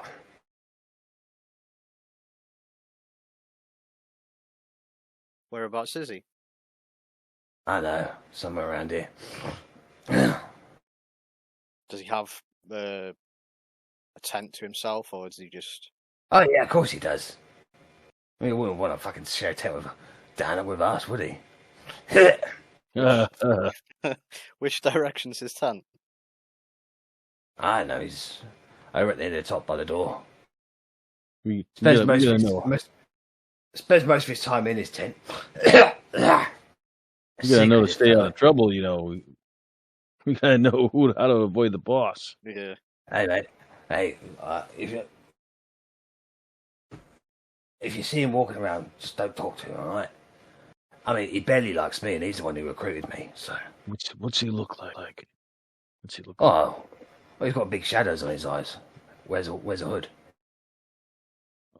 Okay. I've been fired from one of these jobs before, so I don't want to cause any trouble. I'll lay low, stay away from the boss. That's all. You've been transferred from somewhere else or something? Well, no, I'm just saying, you know, in my early days, you know, a life lesson, you know, you learn, you know, you get tossed off a job, and then you don't do that again. Yeah. So, what do you call the boss? What's his proper name? If we need to address him fully, just in case But we you do get a don't know? conversation with him and we have to give him his full title. You don't know? I just usually call people boss, but I don't want to be. I think they might have told us, but you know you know what happens when you get these jobs. Yeah, just call him Mr. Ravensloft. Right. Ravensloft, right? Okay. Yeah. I remember. I do remember that. Yeah. Can I insight him just to see if he's bullshitting about this? Yeah, go right ahead. seeing if he's trying to trip us up. You don't want to. You don't like staring too much at him. Like, you're fairly certain that smell is. You kind of understand what's in that jug now, seeing as though he's been spitting into it most of the time. That's disgusting. So you got chew? So it's chew into tobacco or something? No.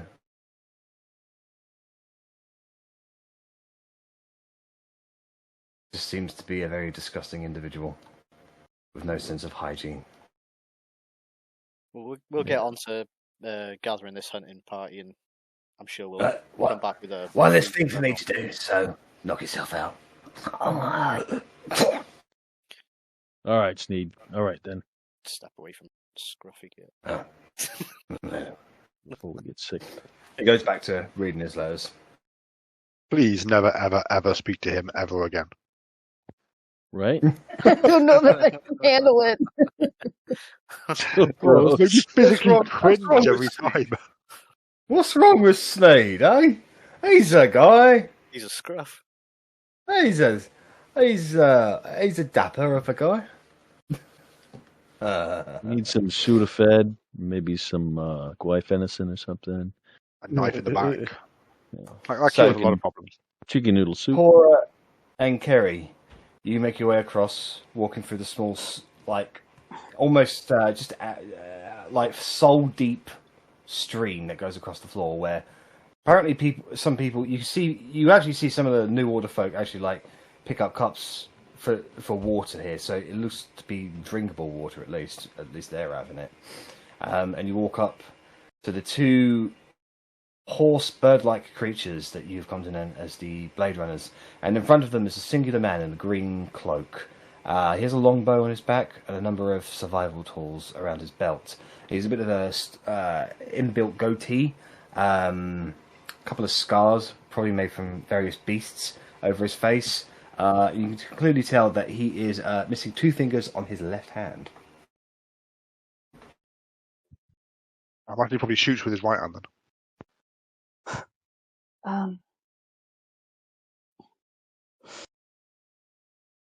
These are. She's going to try and use her big girl voice. These are pretty interesting animals you've got here. He looks at you. What? The Plains Runners?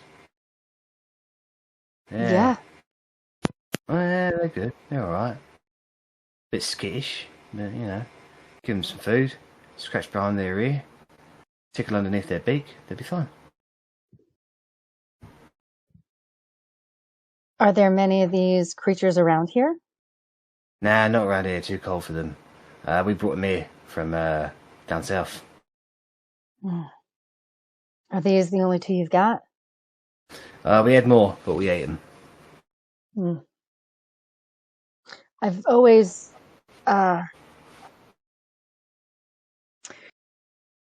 she's gonna stop herself. I have a friend who was very curious as about what they tasted like. He had come across them.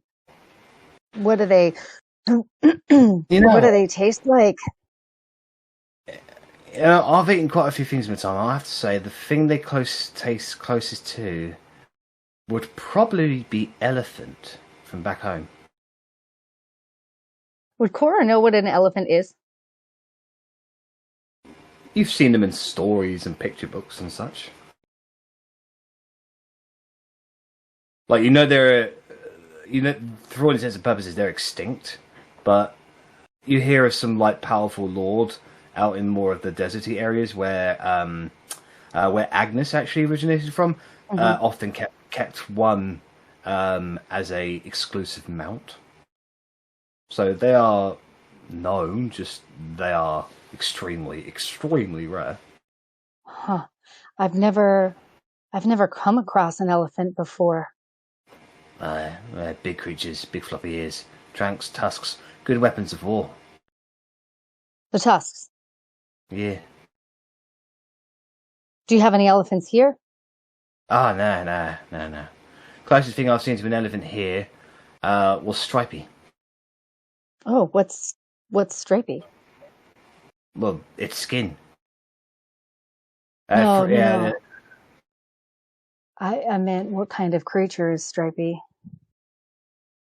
I don't think you've met a stripy creature yet.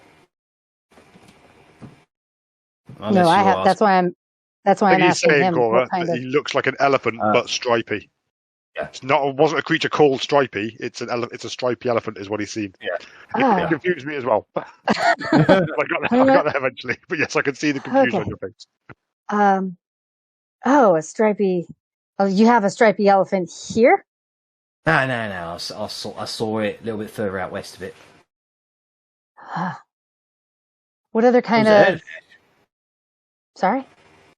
There was a herd of them, at least a dozen or so. It was quite majestic in a, sense.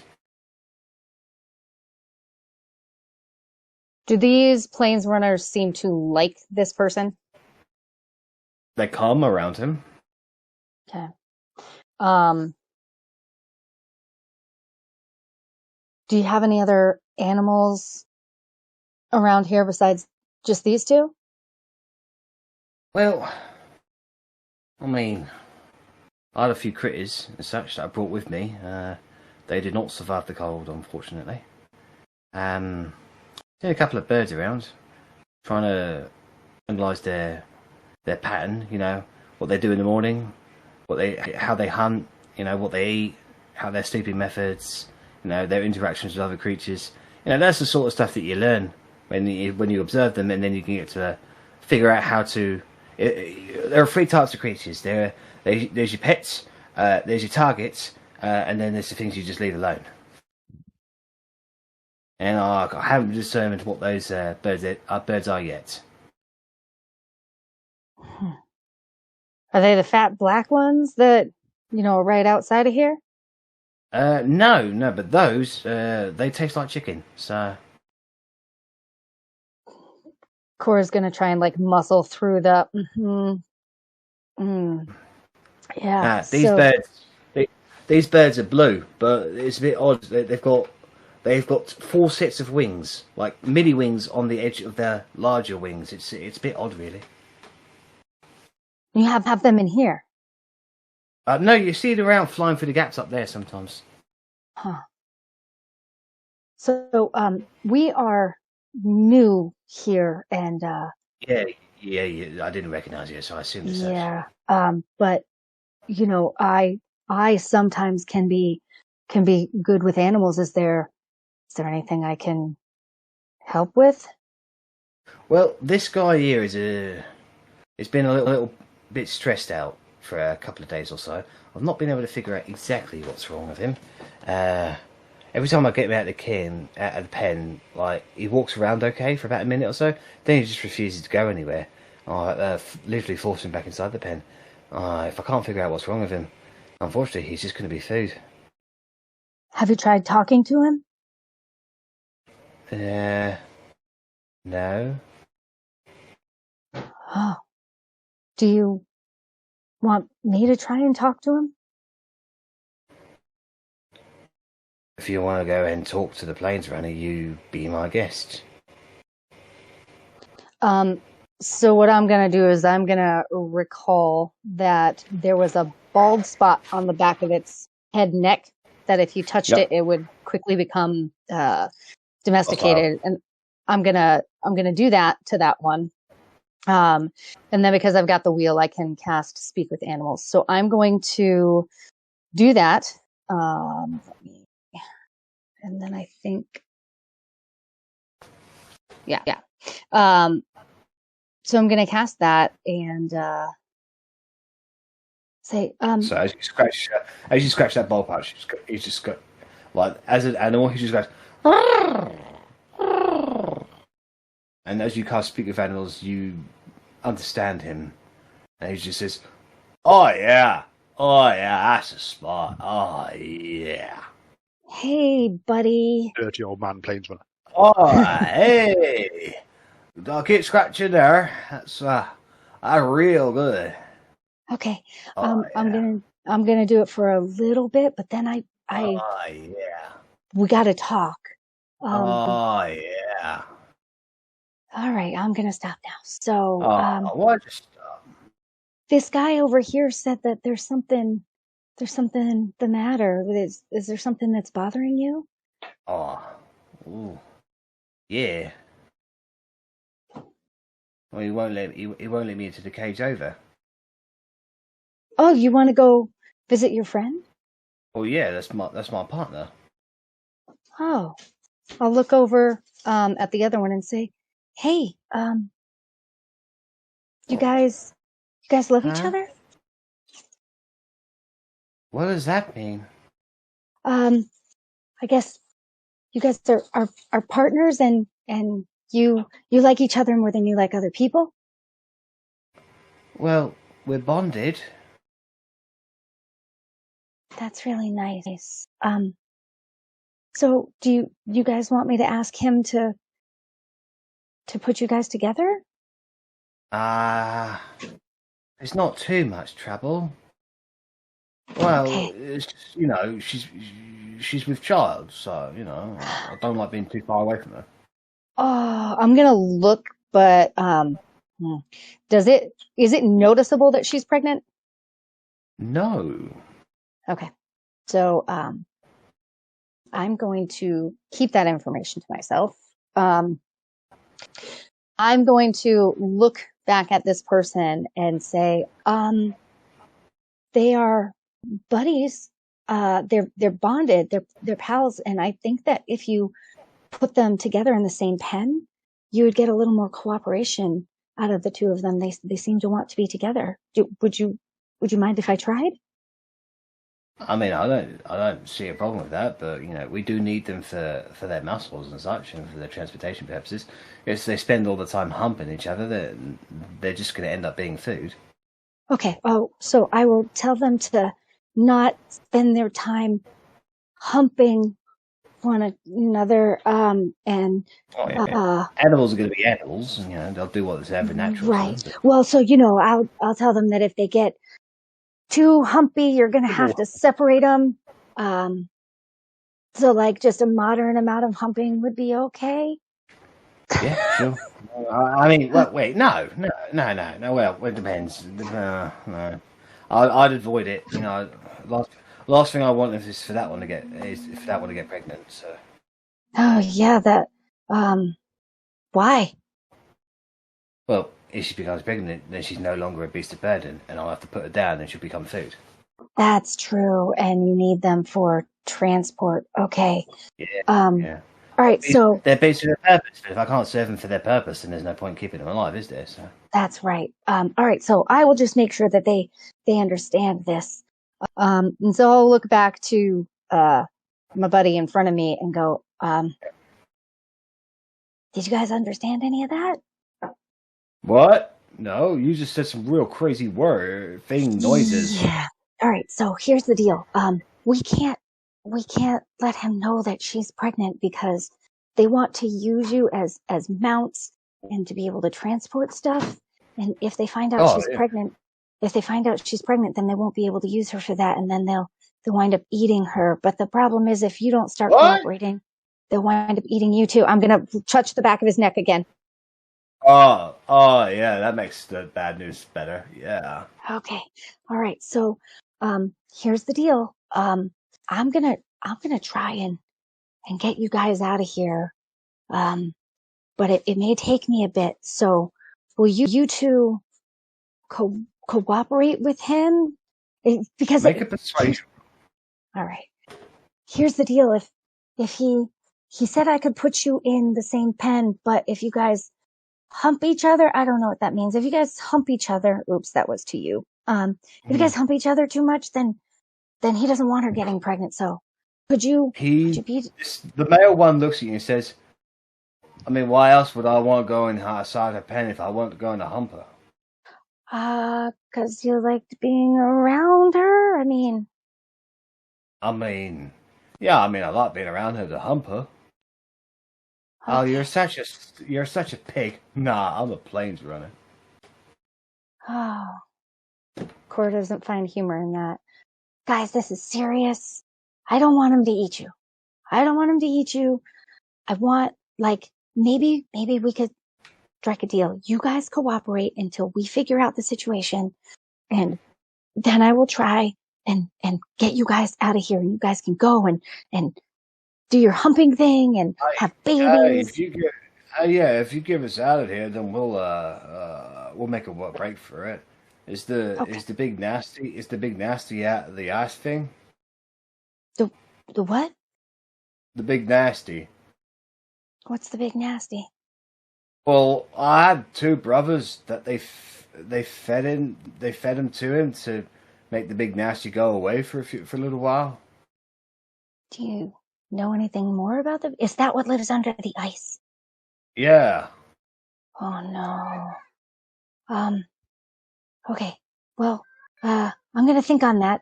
But I have another question for you. Have you guys seen a totem around here?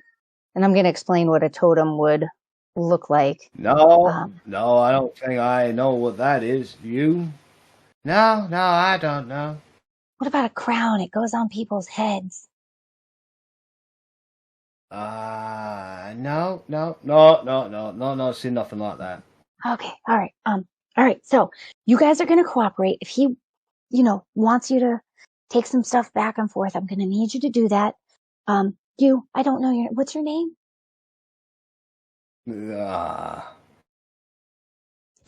Squawk. That's really nice. I met. Do you know Bird 3004? I met him.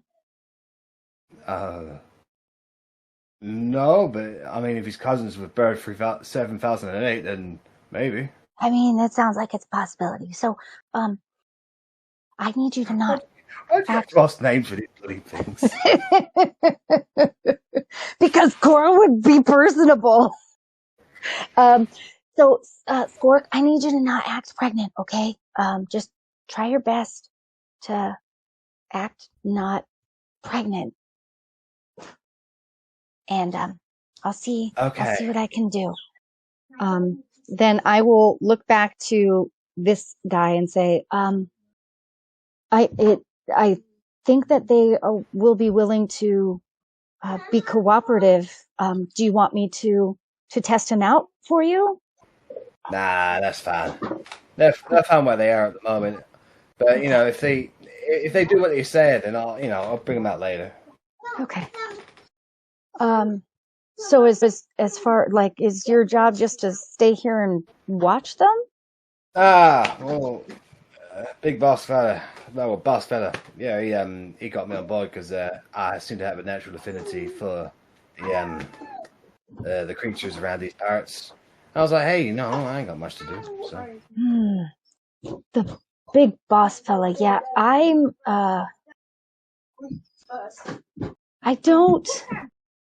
don't recall big boss fella's name at the moment. Could you just Mr. Ravensloft? Ravensloft. Yeah, I don't know that I've actually ever. I don't think we've ever met him because we're new. Unless I met him without realizing that I met him. I heard he works for the big cheese himself. The big cheese. Yeah, Dargon. Dargon, yeah, I have heard that name before. Is he as big as they say he is? Well, apparently bigger. Apparently he killed a massive creature in that star settlement not too long ago with just a single swing of his axe. Cut it square in two. Well, I didn't see it because I came by later, but I heard the stories. That's terrifying. Jargon claiming credit for our work. Dargon's a dick. What? Is Dargon here? No, I ain't seen him. Just Mr. Ravensloft. Yeah. Does Mr. Ravensloft have a first name? Am I remembering a name that starts with V? I mean, I don't know. He did mention his name at some point, but to be fair, I wasn't really paying attention. But then he brought out his sack of gold, and then I was paying attention. Oh, was it? I don't know. The only name that's coming to my mind is Varys. Does that name? Sounds familiar. Huh. Okay. So yeah, you're good with these animals. I'm good with these animals. Is there anything that we can do to help you? Well, if you can find an alternative food nourishment source for these creatures, because they take up a lot of food, a lot of resources going on to keeping these things alive. So as long as if we can provide something else for them to eat, then the burden of keeping them alive will lessen, and they'll have a bigger chance of surviving. Good. What are you feeding them right now? As of right now, I'm able to catch a few little critters, a couple of them blackbirds outside. Oh. I'll turn back to the planesrunners. Hey, what do you guys want to eat? He wants to find something that may not tax the resources as much. You will find that we are mainly omnivores, so we'll eat anything you put in front of us. Yeah. Oh, okay. They said that they'll eat anything that you put in front of them. Yeah, well, we need to find something to put in front of them. Okay.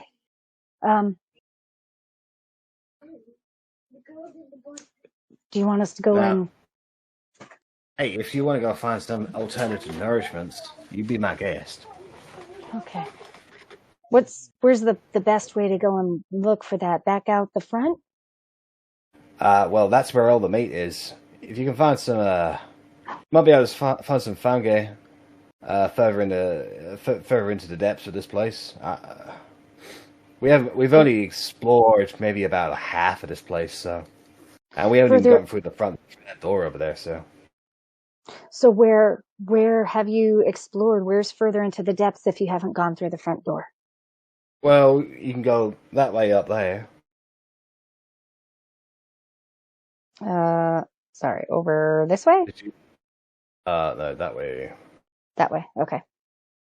Up there, that's where Mr. Ravensloft is, so I avoid that area. He ain't too friendly around newbies. Okay. And then if we were going to go try and find more meat, do you have a suggestion on a better way to get across that slippery patch of ice? Yeah, just bang on the walls. Distract the creature, go to the other side, and you just run across. Oh, so like throw something at the opposite wall, and then you run across the opposite side from the noise. Got it. That makes a lot of sense. Well, normally they move on. It's just that there are a few of them. Like we've killed a couple, but yeah. What is it? That's Remoraz. A Remoraz. A young one, at least. Yeah, you'd think that. Well, they're extinct back in the old world, but they're like serpent-like creatures with like strange armors, and they radiate both hot and cold. There's a strange creature, quite vicious, quite deadly as well. Saw it bite a man's head clean off in one swoop. Would Cora have any idea what a Remoraz is, aside from what he just described? Make a nature check. I'm going to have Carrie make one too, as he's just saying it. And all right, so you've heard the name in passing, Cora, but Kerry is a little bit more educated in that matter. They know that Remorazes tend to stick to colder climates. They move beneath snow and ice. Its body pulsates with an internal fire. It has like wing-like fins flare from the back of the creature's head. It has a wide mouth with jagged teeth. They're considered Arctic predators. They prey on elk, polar bears, and other creatures sharing their territory. They cannot tolerate warm weather at all, which probably explains why they're not worried about it being around this particular area. Okay. How did you guys manage to kill them? Stick it with enough arrows, it goes down. Well, I guess that's true for about everything. All right. Well, we will do our best. I am generally pretty good looking for fungus, and you said that way would be a good start. I'll leave you to it. Okay. What was your name? Sawyer. Oh, it's nice to meet you. Yeah, sure. Then we will make our way back to whoever is closest to us and looks like they're done. Alright. So, Lisma, Bark, and Vorkris, you go into the center of the room just before this huge pictograph on the ground. And that's where you see this black-haired, combed and styled woman with an official-looking skin-tight suit. She's got lots and lots of pockets, like pouches, hanging off her, which has various books and scrolls, pens, artifacts, like archaeological sort of stuff. She looks like a very learned individual. Yeah, my kind of person. Okay, I would step forward and be like, Anderson, I've been told to report to you because I have stumbled upon a skeleton, an undead skeleton. She's just currently in the process of like writing in a journal at the moment, and she sort of stops, looks up at you, closes the book. She's wearing spectacles at the moment that she takes off. Just looking at, she goes, sorry, who are you? I'm part of the new group that have just arrived. I'm Lisma. What new group? Group that's just arrived. Go ask the guys by the fire. There's some people that's just arrived. No one told me about a new group coming. Are you from Drusilia? Sure. No. I don't remember the name of the town, to be honest. Yes or no? It's fine. Yes. So you are from Drusilia? Yes, we're from Drusilia, but we weren't sent by her directly. It was orders that came from her. We just got told to come here, and so you know how all this works. We don't actually, like, we are clearly not important enough to speak to Drusilia ourselves. Well, fine. Would have appreciated a letter, but you know, Drusilia does what Drusilia wants. You know, if she could, I'd appreciate it if she remembers that I have been assigned this one while she heads off to wherever the Dargon is going, focusing on whatever that. There's more than enough research around to go for everyone. Absolutely, I completely agree. Anyway, I'm griping. What is your report? There's undead skeletons here. Undead skeletons? We've Yeah. not reported new sightings of that so far. Where did you find it? It was over by the steps near the entrance coming in. The two guys by the fire there, they also saw it. Immediately starts writing this down in this journal of hers. Fascinating. And you destroyed it on sight, I assume? The two guys helped me, but yes, we destroyed it. Fascinating, fascinating. Very good. Well then, thank you very much for the report. If you are not particularly busy, I could actually do with your help. A little bit of busybody work. Oh, yep, happy to help. Very good.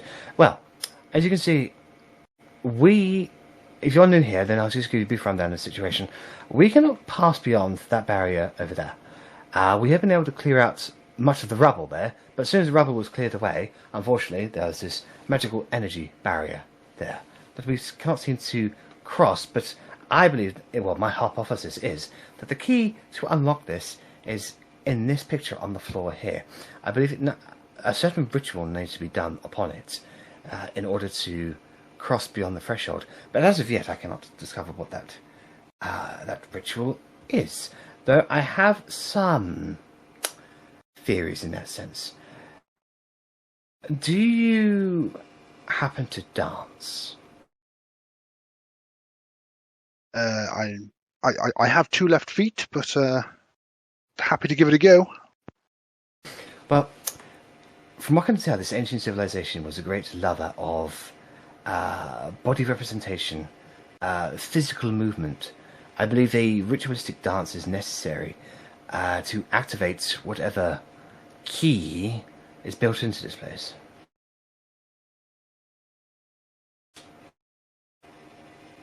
What kind of dance do you think would does a sword through a dragon's head represent?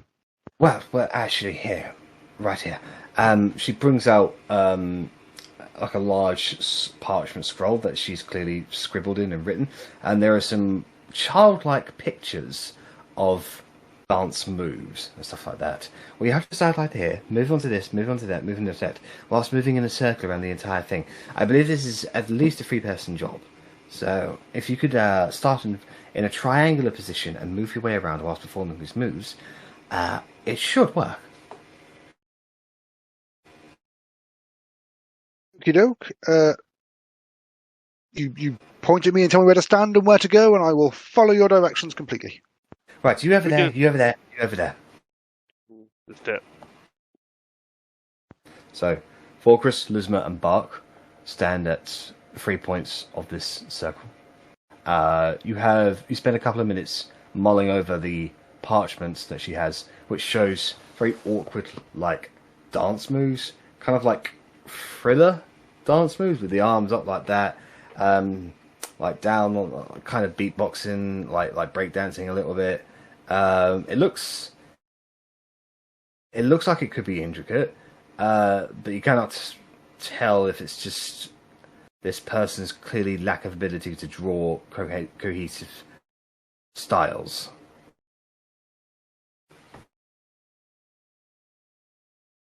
Well, I guess we'll... Come on now, hop along here. If she's pointing towards you, Elizabeth, get in position. Come on. Very good. All right.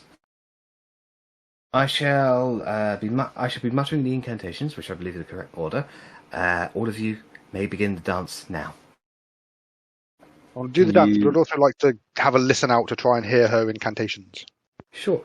Go ahead and make a performance check, and Vorkis, you can add a perception check on top of that.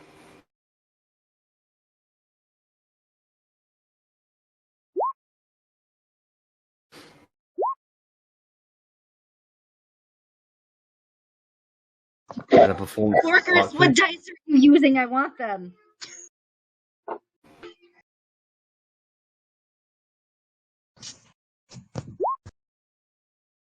Okay, so Vorkis and Bark are incredibly awkward about this whole thing, but they're able to do the dance moves, if a little stiff. Lizma, you're just so in over your head at this point. And you hear this Anderson just like shout out. She says, no, left foot in, right foot out, spin around, turn it all about. Do it again.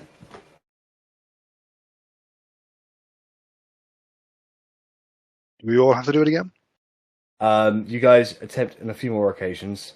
The incantations that she says, they're a verse to a language you don't understand. Okie doke. However, if it does fail, regardless of how good you do it. Anderson just sort of drops the book and just crosses her arms and just goes, look, if you can't do it, then it's fine. I'll get somebody else to do it. The bloody incompetence of these people, honestly. I've had a bit of experience studying the books of this land. Would you like me to have a look and see if I can work out where we're going wrong? Honestly, if you can make heads or tails of this, I'd be very, very surprised. I've been at this for weeks, and I've only scratched the surface. Drusilla thinks she's figured it all out, but of course she would.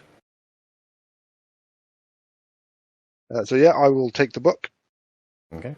Make an Arcana check, please. Okey-doke.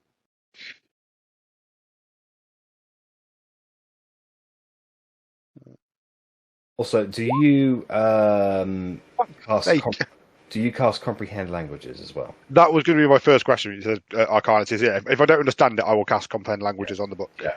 Well, So not on the book, on me. the arcane sigils are very, very advanced, more advanced than you've ever seen. So you can't make heads or tails of it. But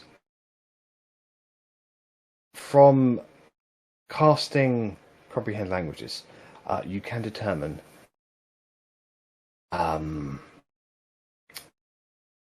something on there.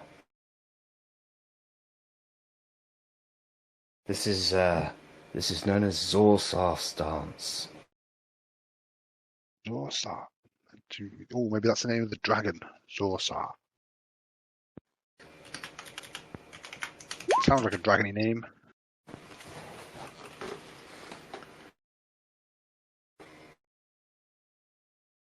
Apparently, the dance is used to call upon a greatness.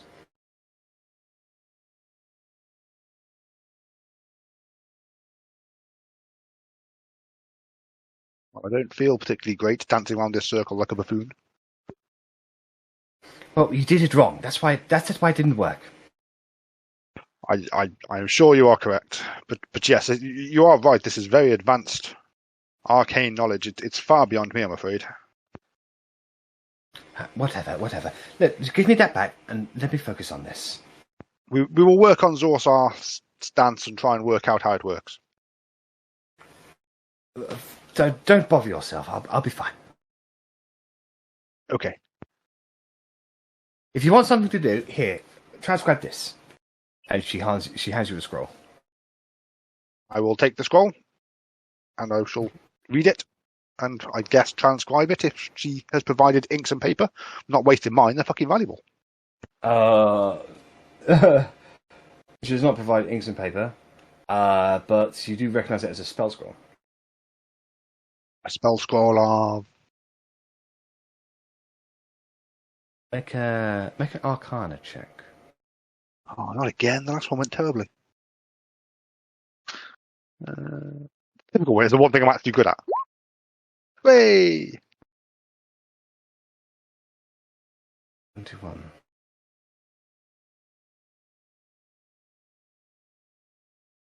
You recognise it. It is a 5th level spell of animate objects.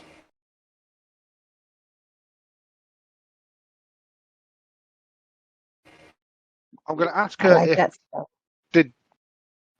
was this scroll found here? Yes, it was.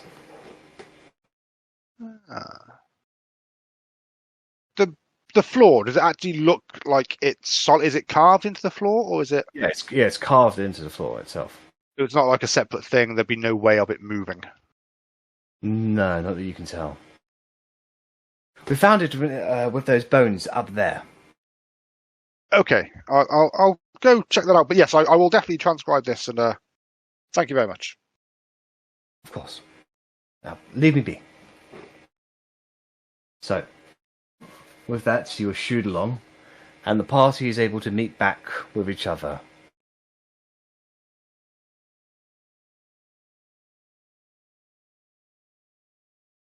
So they're trying to get through these doors at the end, and she thinks you've got to do some weird dance around that circle dragon's head thing. But we tried it. Hey. You may have seen us. Didn't really work. You looked really good, though. We are going to go look for mushrooms that way. Do you guys want to come and help us? Because those planesrunners over there need something to eat. I believe that way where you're pointing is the same way as the bones that these scrolls were found with. This Up way? there, yeah. Happy days. So yes, that's where I want to go. Apparently this scroll was found up there. This scroll is for animate objects, and I'm wondering if, we need to make the dragon's head dance, but it doesn't look like it's very movable. But Oh. I thought I'd find out where the scroll... Which dragon head? I'm going to point to the one on the floor, the one up above the doorway. Well, she thinks the one on the floor, but the one above the doorway may be the one that we have to animate, and maybe that's how it would.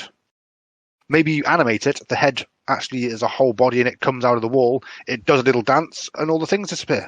Who knows? That sounds terrifying, but how about we talk about it over there in the hall?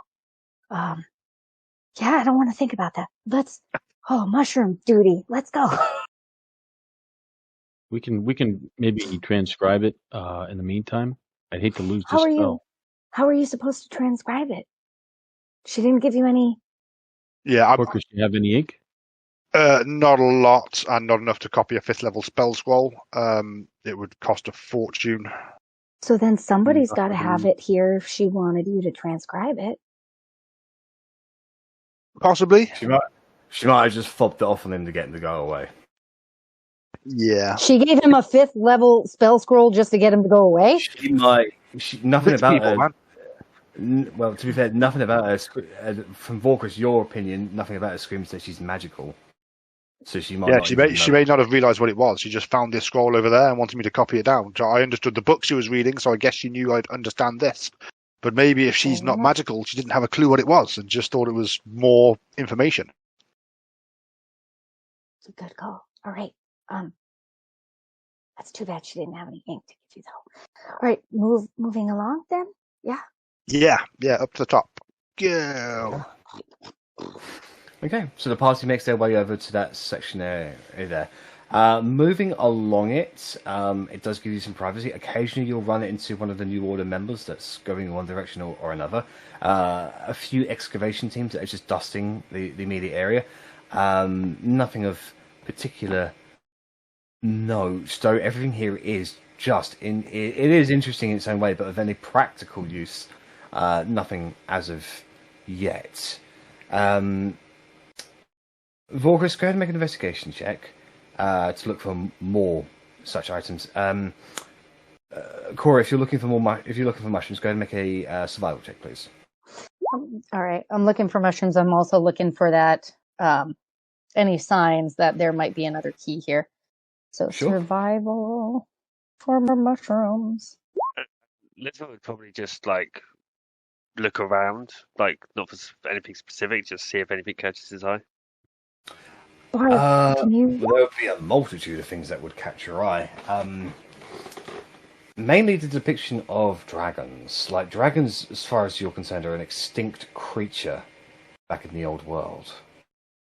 To see them in such glory, albeit as ancient as they are, is a very humbling experience. The sheer magnitude of these walls and the detail and the craftsmanship, like, this is beyond the realm of just magic. This is pure skill, generational skill at work, and it has withstood the test of time. These things are ancient. The bones themselves of varying structures, they seem to be of a tailed creature, long wings, snouty-like things. You get the feeling that these are the bones of dragons, perhaps. I mean, they look similar to Vorkus in a way, and of the depictions.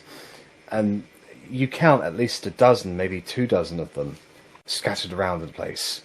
And you think it is the kind of the stories that this place could tell if the stones were alive, just fascinates you all, really. Yeah, so that's just from the brief time that you spend looking around. Survival ways, Cora. Do you have advantage on that? I don't think so. I think the only reason I have advantage if it's something I've come across before, then I.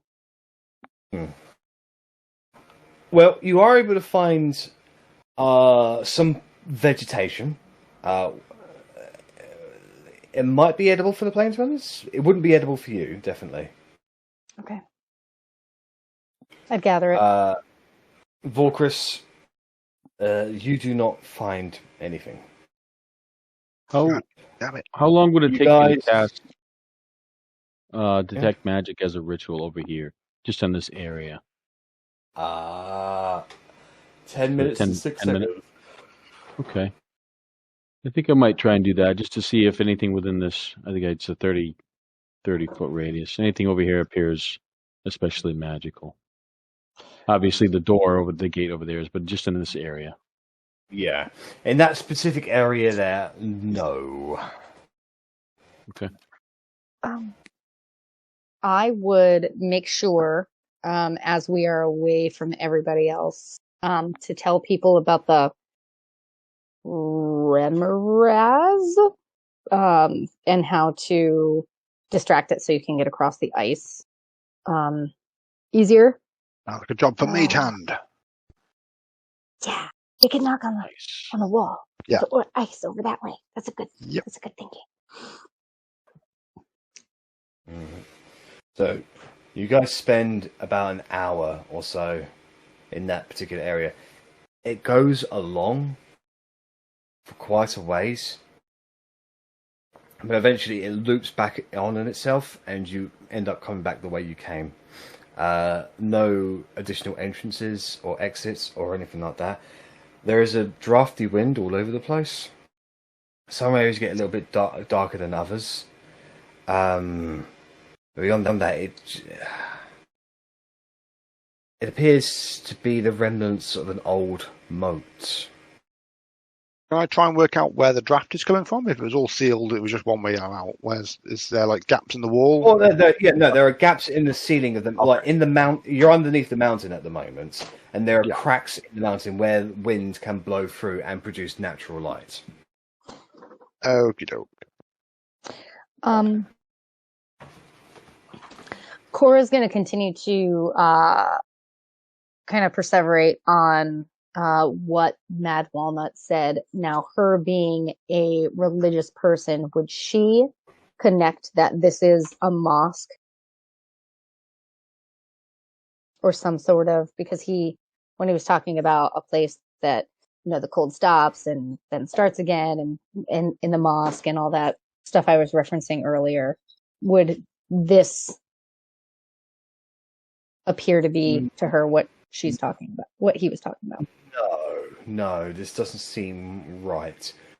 I mean, just the way that this entire area that you're currently walking in is structured, it does appear to be a dried out moat.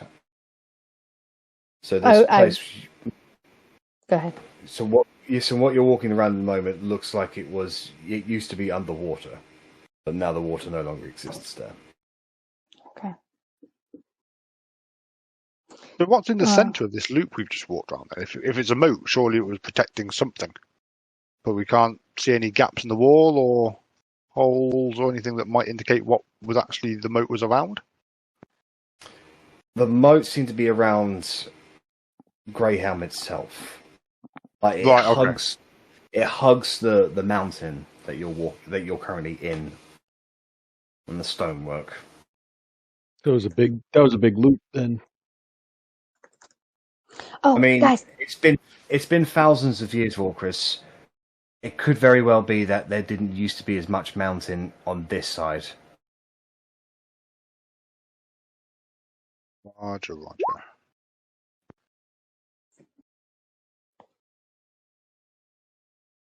So if we circle all around and we come over to, what's going to lead us over here, I would definitely... No. When I say circle around, as in like, it's basically a circling dead end, so you end up coming back the same way you came. Gotcha. Okay.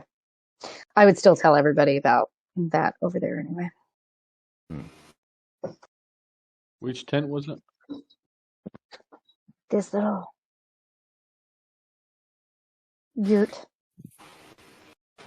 After about an hour of this, you guys have been able to make your way back to the main camp, the base. There's been a little bit of activity around. You can see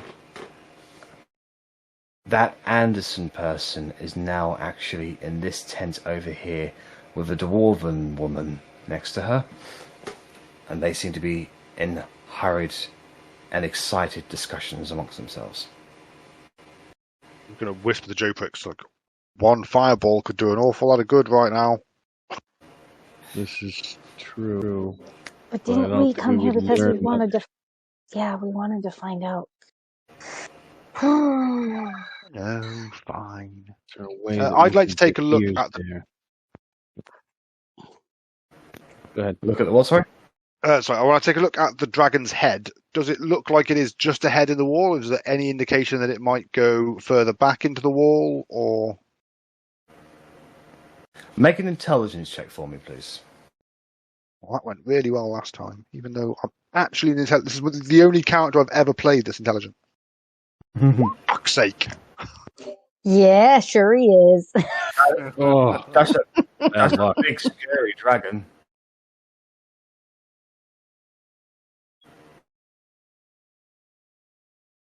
All right. As you look at this, Anderson literally sprints back into the middle of the room. And she calls out, Everyone, may I have your attention, please? I am proud to finally announce that I have figured it out. I will now be commencing a ritual to open the gate. I want everybody packed up and ready to leave, for we are going to open the gate in 8 hours' time. Oh, I got such a bad feeling. Getting ready to leave to go in. Hopefully, it means that people are going to get some rest, and we might get some free time to try and get in there before 8 hours are up. I'm going to hide away, like sneak away just to get some quiet. And I'm going to kneel down and I'm going to start praying to my God, but I'm also going to include Ata in my prayer. Bearvan, Garl, Glitter Gold, anybody who's listening to me. Ata, I don't have a good feeling about what's beyond here. I don't know if you are listening and could help me or give me some sort of sign, a feeling, I don't know. But if you can't do any of that, if you could just protect me and my friends, we're obviously in a really dangerous position, and we're really just trying to do the right thing here and bring peace back to this land that was taken. So yeah, any extra help that you could give us. I know sometimes Joe Brooks talks to you or the universe or somebody, just any kind of help or guidance would be great. Or at least a protecting hand. A vision comes into your mind.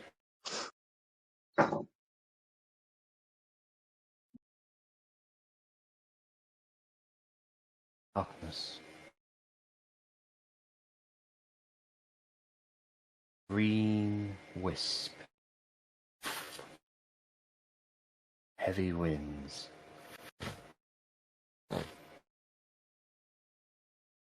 An hourglass in front of you, telling the sands of time. And the hourglass smashes.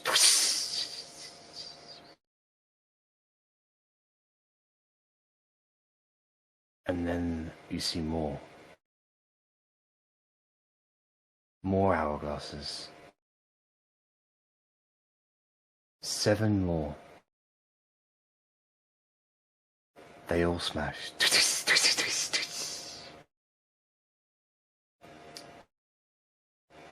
And the sand pours out of all of them at the same time. And it empties in probably just a minute.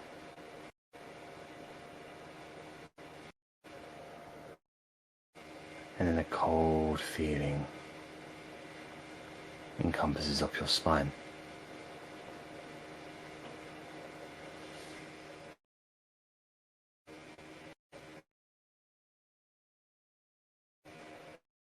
You get the feeling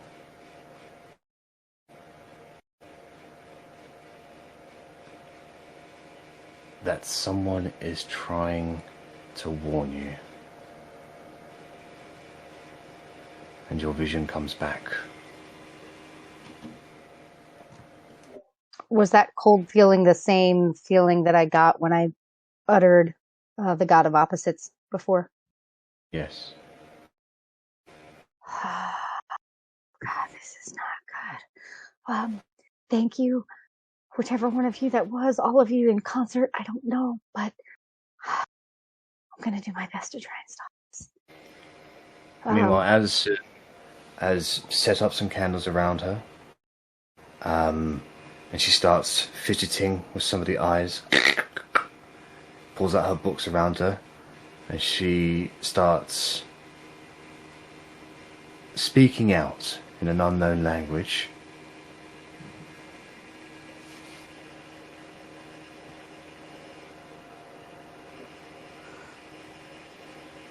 I walk back over. Guys, What is it, Cora? So I was over there and I was praying. I know that I said it before. I just don't have a good feeling.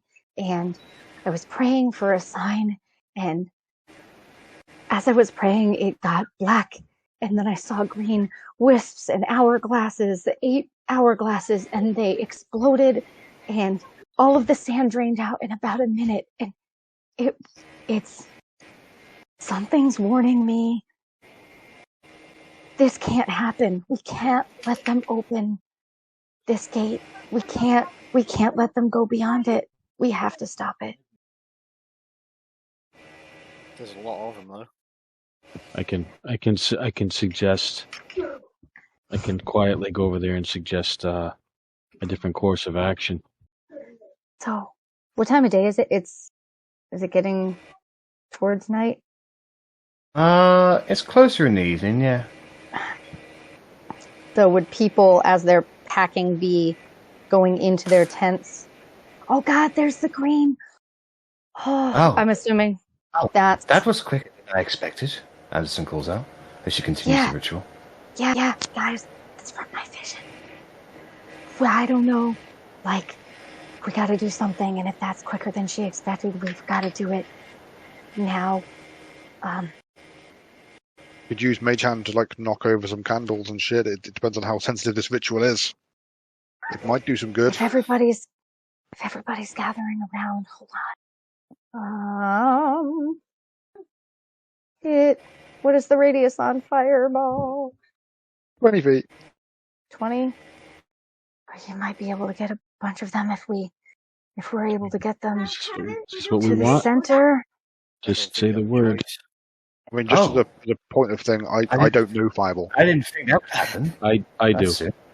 Nudge Lisma, and you ready to head to the front line? Everybody get ready. Give me the word. Like with my mead and some meat, enjoying the show. Yep, I think it's time. If that's like Alright. 2 out of presumably 4 things. Well, she said 8 things. I think you had 8 hourglasses, but still, it's still 2, and let's just not waste any time and just. I'm I mean, doing Yeah, 4th level fireball. it's almost like it was designed for it. Yeah, I got a 4th level fireball coming.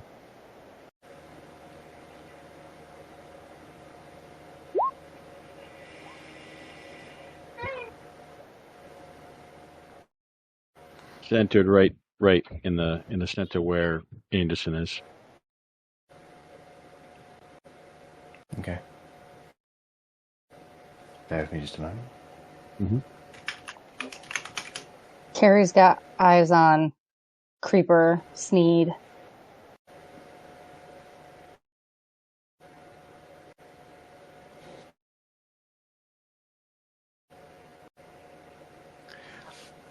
I need you to roll a percentile dice for me, please. Who? You. Okay. La la la la la la. That Okay.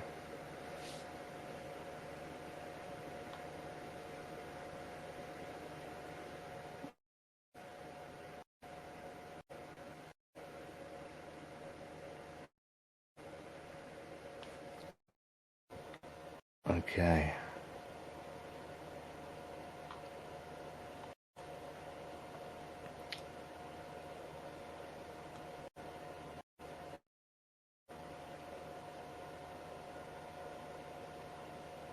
This could go one of two ways.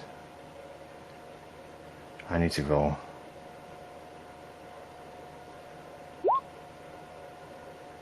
Alright. You begin the process of casting Fireball in your hands.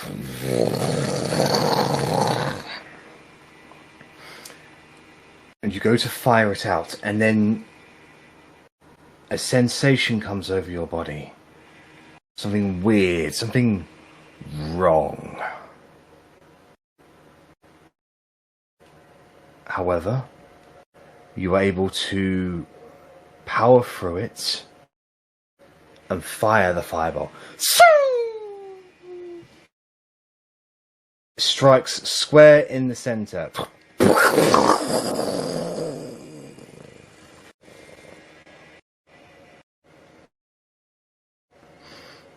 Can you roll damage for me? Absolutely. Let's see.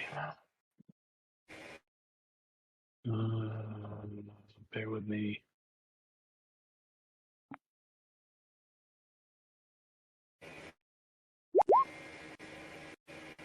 $34. Yep. Alright. So that will kill pretty much everyone on the outskirts there. One without 20 a foot, 20-foot radius, right? Right.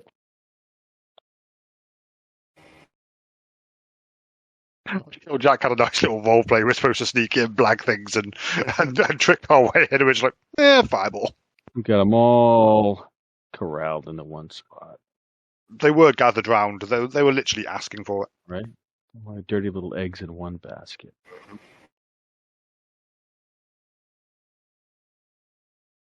Around in a circle while the spell's being cast that we don't know the consequences of yet. There's a big chance they would die anyway. There's in the confusion, I would think that they may think it's some kind of a backfire too. Right? Something went wrong and Hopefully. big explosion. We sneak out. Before you fire it. So the explosion reaves out. And you see all these people there that are just blown away backwards. Some of them still stand. They've taken some actual real damage. Anderson is standing in the middle, surprised, as the fire seems to reave around her skin. Get absorbed into it. Uh-oh. And her hair turns red. Her skin becomes singed.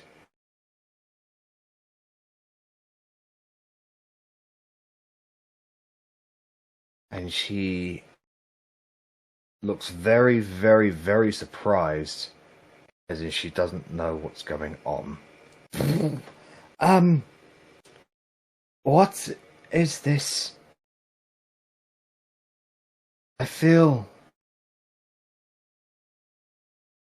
wrong, right? There's a rumbling around.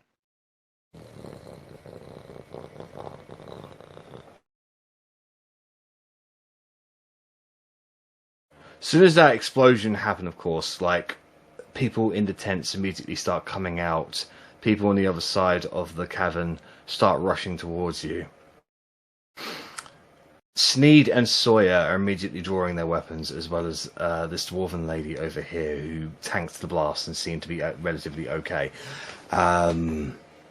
Anderson, however, she has that look of she doesn't know what's going on.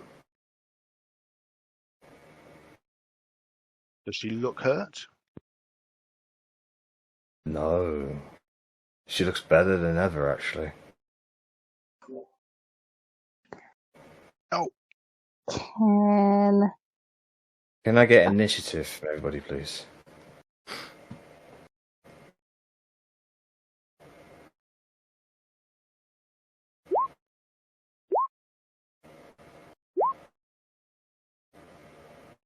That was scary.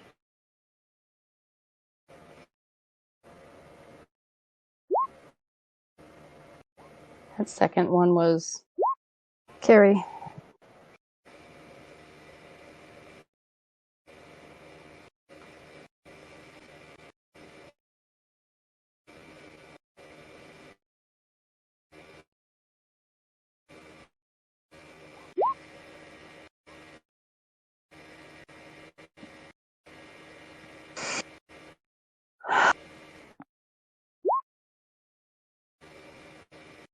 ah, damn! I didn't click on Bark's token, so that went through on his. I can fix that. Oh, look, they're all the same number again.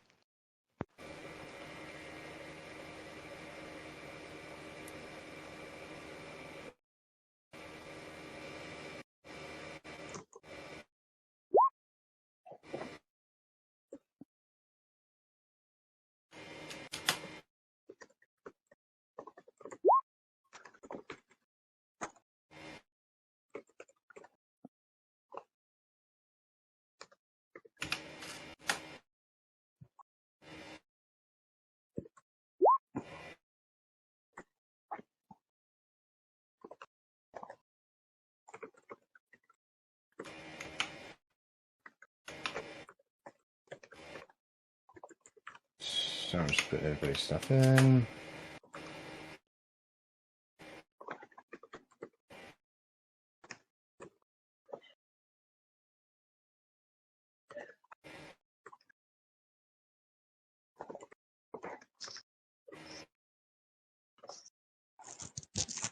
Okay, alrighty then. Anderson will be moving on initiative count 20. She is unable to participate in combat at this time.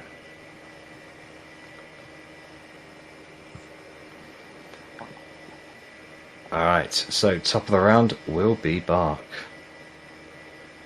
Okie doke. Well, Bark is going to cast Hunter's Mark on the seemingly indestructible Anderson Okay, and So- shoot her with a longbow.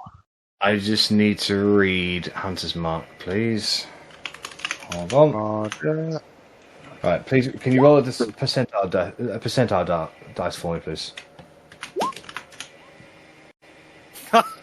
You rolled a 1 on a 100. Come on. Wow. I mean, only Rich could do that.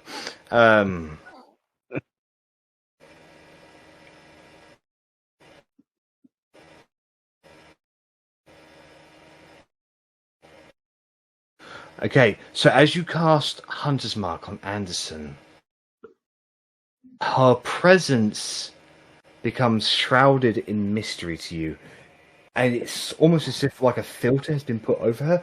You find it very hard to see her. You have no idea where she could possibly be. I mean, you know she's there, but something about your magic is forcing you to not know where she is. Gives me an interesting thing to try for Vorkus's turn. Because it seems to be the opposite is happening. Hunter's Mark should let me know exactly where she is. But instead, I don't know. I'm going to try and shoot her anyway. If I cast Raise Dead on her. That was my thought. That was genuinely my thought. Resurrect.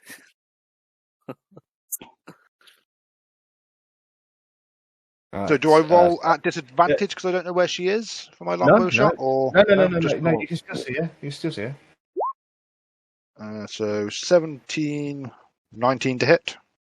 19 will hit her, yep. And 10 piercing damage from the amazing longbow of long bonus. And roll Hunter's Mark damage as well. Oh, we get that too. Okay, is that a D6? Sorry, I've got to check. I assumed it hadn't gone through properly. Oh, nice. 6. Okay, so as you fire the arrow, the Hunter's Mark, like the damage that you would put in through Hunter's Mark, something about the magic just seems to trail the arrow off, and you hit her in an area that is not as vital as you were thinking. Hunter's mark damage seems to be working against you. So of course I rolled a fucking 6. Did you want Bark to move anywhere? No, I think Bark's quite happy here shooting things at range at the moment. Okie dokie. Cora, I'm just going to put Dream Snatcher in your inventory, okay? Thank you. All right, so Joprix, you're up. Can I tell if Anderson is doing reading any kind of incantation at this moment? Her notes around her were destroyed in the fire blast. The notes candles are destroyed. Okay. Disintegrated. She does not seem in full control of her body, however. Okay. Is there anything around that I could potentially anchor a web spell to, or is it totally flat there? I'm kind of. It's totally. It's not totally flat. Like, you know, it's carved stone, but Nothing I could really anchor it to, though. what do you mean anchor? Well, I think the spell kind of requires something to anchor. What, web? It says.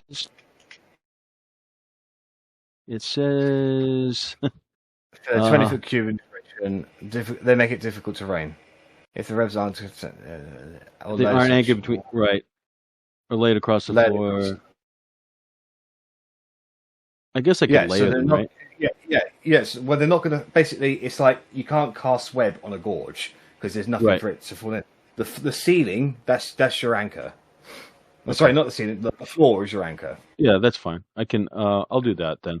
I'm within range for that. So I'll try and web her. I'll center it right on her, and try to restrain her that way.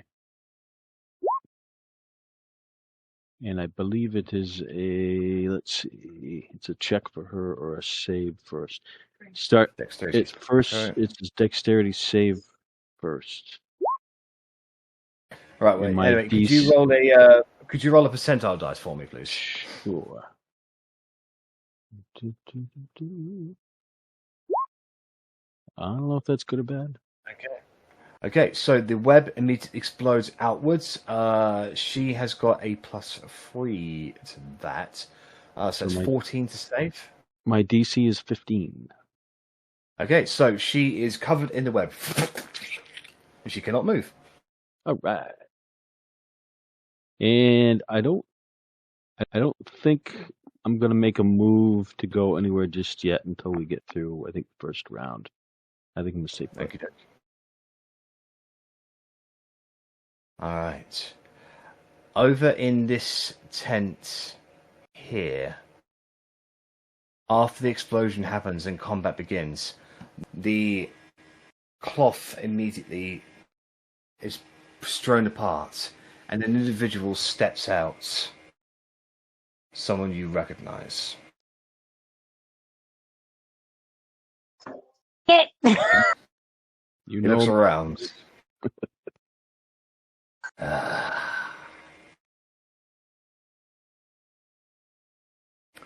Well, he is immediately going to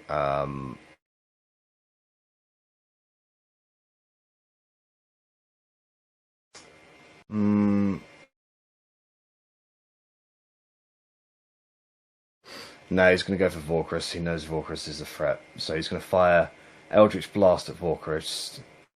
How dare you? That bastard. Does he recognize Vorkris, though? Because Vorkris, is he still disguised? Oh, yes, I am actually disguised as a random guard. That's right. He's just a dude. Well, if that's the case, he'll then fire it at Joprix. Okay. You're welcome. Sorry, Joprix. I knew that was a possibility, but It's always a spell card and not an actual attack. Hold up. I have to change it. D10.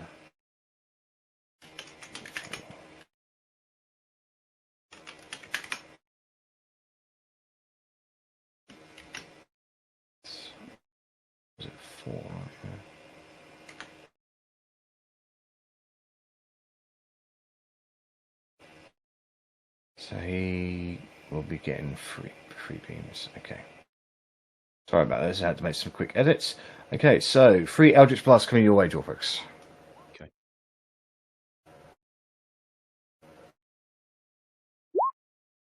13, 16, and 22. I'm going to shield.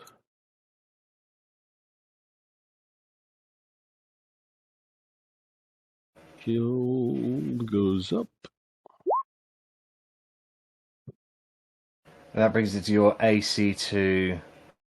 Of course, that brings it to 21. Crap. Alright, so 1 hits you. So 1 hits me. Yeah. Okay, so you take 13 points of force damage. So 2 of them gets absorbed by the shield. The third one just gets blasts through the shield and gets you square in the face. So I have to roll. Immediately. Oh yes, Sorry. for concentration on Yeah. web. So I took when I leveled up. I took Warcaster. I just can't get it onto my. Yeah, it's fine. You have advantage on it. It's fine. Okay. All right. So here we go. It's a Constitution save. Okay. DC 10. All right. You make the save. It's the web save. So Varys immediately starts moving forward and notices Anderson, and he'll be like, "Wait, no." Right, the Rangers that are there.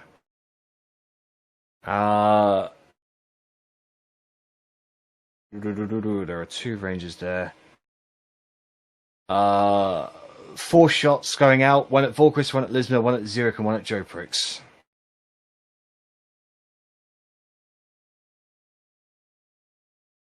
Alright, so where is it? Right, so Volkris 19. 19 is a hit. I will not use shield. Okay. Lisma 18. Is that a hit? No, that's missed. Okay. Right, Zurich 12, that's a miss. And Joe Pricks 16, that is a miss.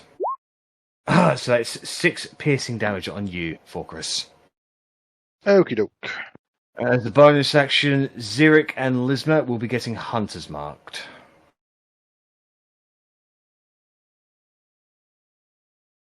Alright, it is Sawyer's turn. He will pull out his longbow. He is going to take a shot over at Cora. He's going to make 2 shots against her.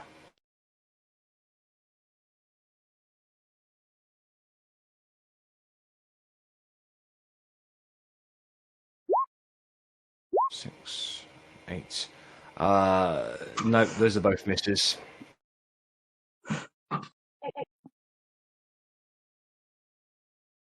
Okay, so that's all Sawyer can do. And Volkris, you're up. Okie doke. So Vorquis is. No, that's a bit crap as well. Yeah, Vorquis is going to stay exactly where he is and shoot a firebolt at little dwarfy person that's tanking fireball hits. Okie dokie.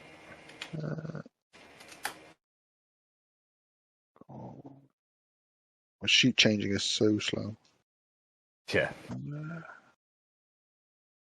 That has not gone. Yes, it does. Sorry. Right. So 24 to hit. That definitely hit her. Whoop whoop, and 17 points of fire damage. She gets blasted off her feet backwards a little bit. You can see her spit out a bit of blood. And I will. Yeah, I'll just stay where I am. I think in between 2 tents, it feels safe. All right, Cora, you're up. All right. I am going to. Oh, it's not. Is it letting me do it? Yes. I'm going to pull this out. And I'm going to put it there. And I'm going to but not with that sheet. I'm going to attack with it.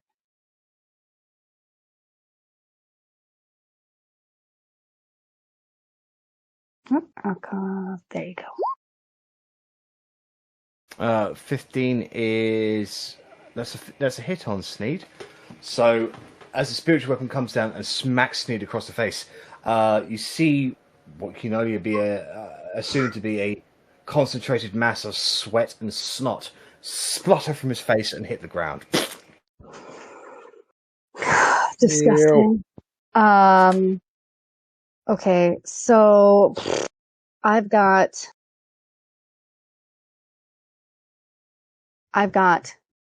two theories. One is that obviously the percentile dice is going to change things, but if the percentile dies the other way, that healing her will damage her. The other theory I have is radiant damage potentially being better because the God of Opposites is naughty. So because she's entangled in web right now, I'm going to try and cast Sacred Flame on her. Okay. Roll a percentile dice for me, please. Yep. It's magical fire.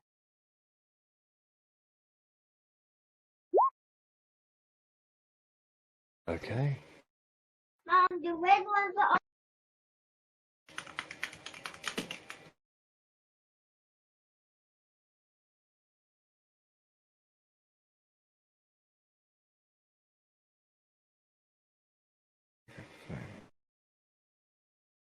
All right, so a blackened, dark flame erupts from the ground around Anderson.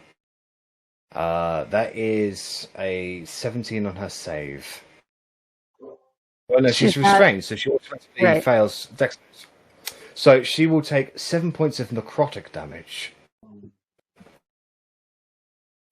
Good damage. Okay. I look over at Cora. I didn't realise how cool you were. And I'm like, oh, that's icky. And Cora, as you cast this spell, what that is just wrong to you. That is a perversion of your holy magic. That is not right. So then, as the free action, I guess I'm gonna yell to the sky, Bervangarl and Atta, guide me, and then just that's my turn. I'm gonna stay back here. Actually, maybe I'll move there. Zurich, you're up. I'm going to put my feet to the floor, rush in on this guy. Okay. And I'm going to spear him. All right, make an attack roll.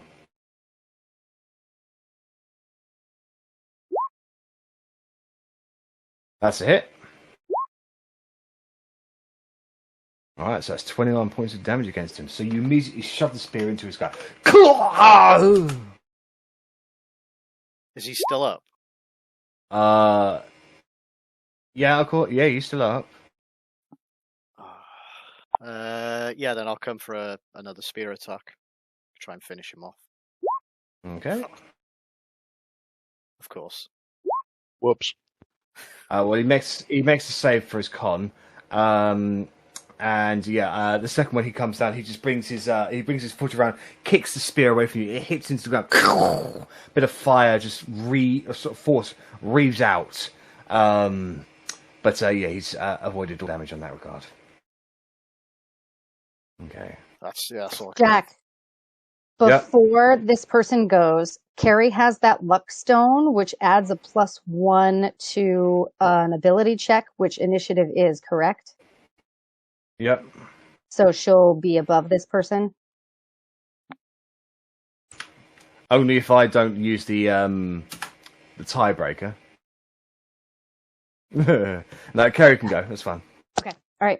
I know she's pretty dexterous. Let's see. She is who she is, huh? I think she would not do what you all think she would do. She's going to Initiative count 20 has already come and gone. Oh crap! Yes. Oh, does she need to do her thing then before I go? Oh, yeah, well, Anderson, still confused. Like, you can see her neck jerk upwards, and words start coming out of her mouth that her eyes tell you she's not trying to say. Asakaisa, Hagashunke! Well, crap.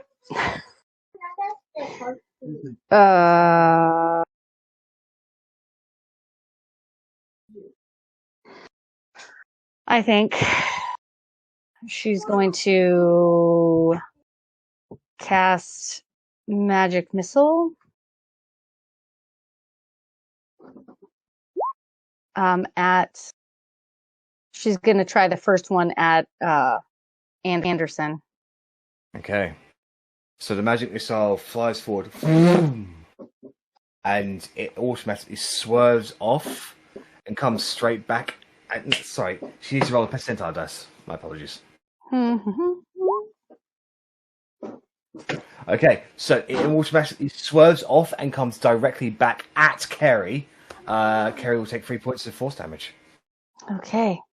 An automatic hit on Kerry. And automatically what? Sorry.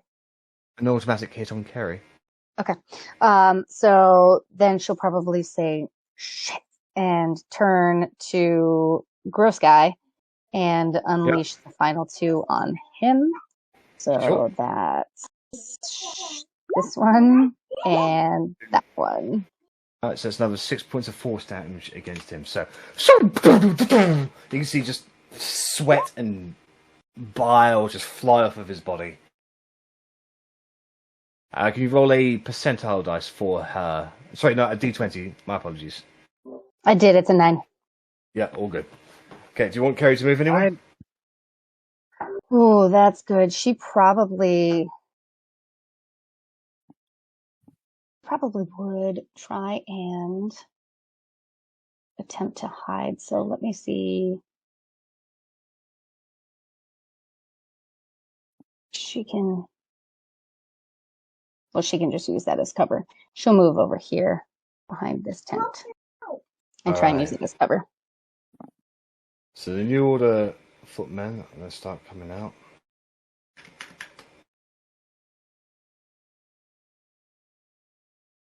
You can see more people are coming out of their tents now, joining into the fray.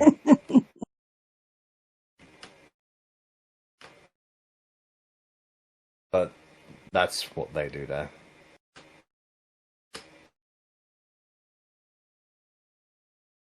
Alright, it is Sneed's turn.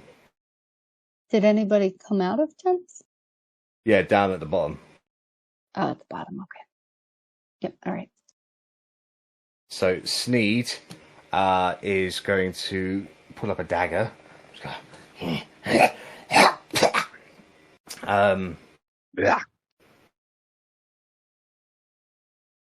He is going to attempt to stealth.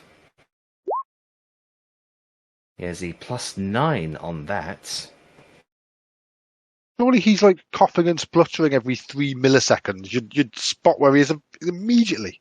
Yeah. Well, he holds his breath. And then he is going to hold an action there. Alright, so New Order fighters. So 5, 10, 15, 20. Sorry, 5, 10, 15, 20, 25, 30. 5, 10, 15. 5, 10, 15, 20, 25, 30. 5, 10, 15, 20. Definitely forgot about those guys up there. 30, 35, 40, 45. 5, 10, 15, 20, 25, 30. One guy can get to Kerry in time.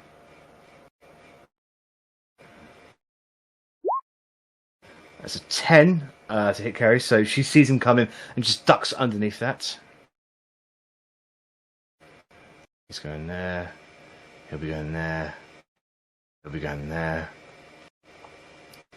Sam and Pip start making their way up. And people start coming out of the tents that are closest to you. Oh, shit.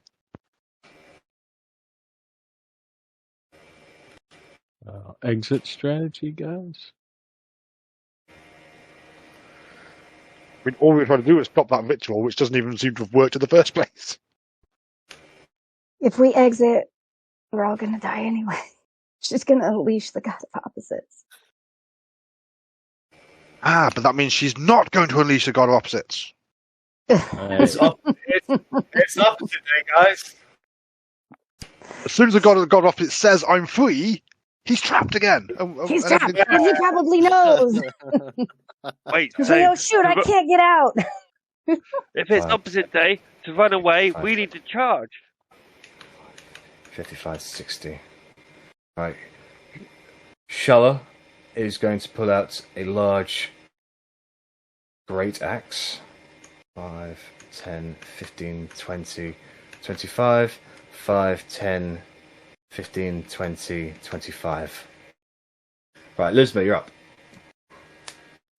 Cool, I'm gonna attack this guy to the left of me. Alrighty then. So he's currently wearing chainmail.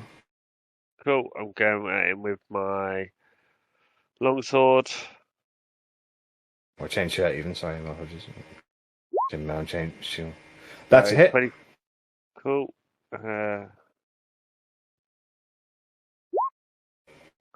7 damage.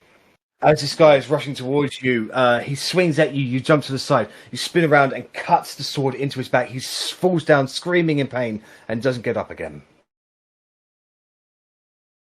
Oof, they're weak. That's why they all I'll do died the to a same fireball. to the other guy. Did another green Well, flame turn on in the meantime? Wait, did you get 12 damage or 7 damage? I got 7 Seven, damage. it's I don't know why added it's total. The one-handed and two-handed together. Yeah, I don't know why. I don't know. So yeah, he does not die. You just cut him across the back and he screams in pain. Okay, I'll attack him again then. The 12. 12 will be a miss. Okay. He sees it coming, brings his own longsword up and deflects you away. Swing! Can I whack him with my shield as a bonus action? Yeah, of course. I'll do that. Unarmed strike, I guess, but it's because it's 18 to hit. That is a hit. That is a hit with a shield. It's just 4 damage. Right. So this time, you rush forward with the shield. You smash him into the back, into his face, onto his back, and just push him into the tent behind him. And the tent collapses down on top of him, and he does not get up again. That is my turn. All right. So, as the new order comes into action, people are escaping, getting out of their tents, wondering what's going on. An unknown ritual, seemingly out of the control of Anderson, and an old rival, Varys, getting into the fray. More apparently concerned about what's happening to Anderson than he is about you guys. Will you guys be able to stop this ritual? Or will it succeed? And what comes next take shape? We'll find out on the next session, guys. We'll call it a night there.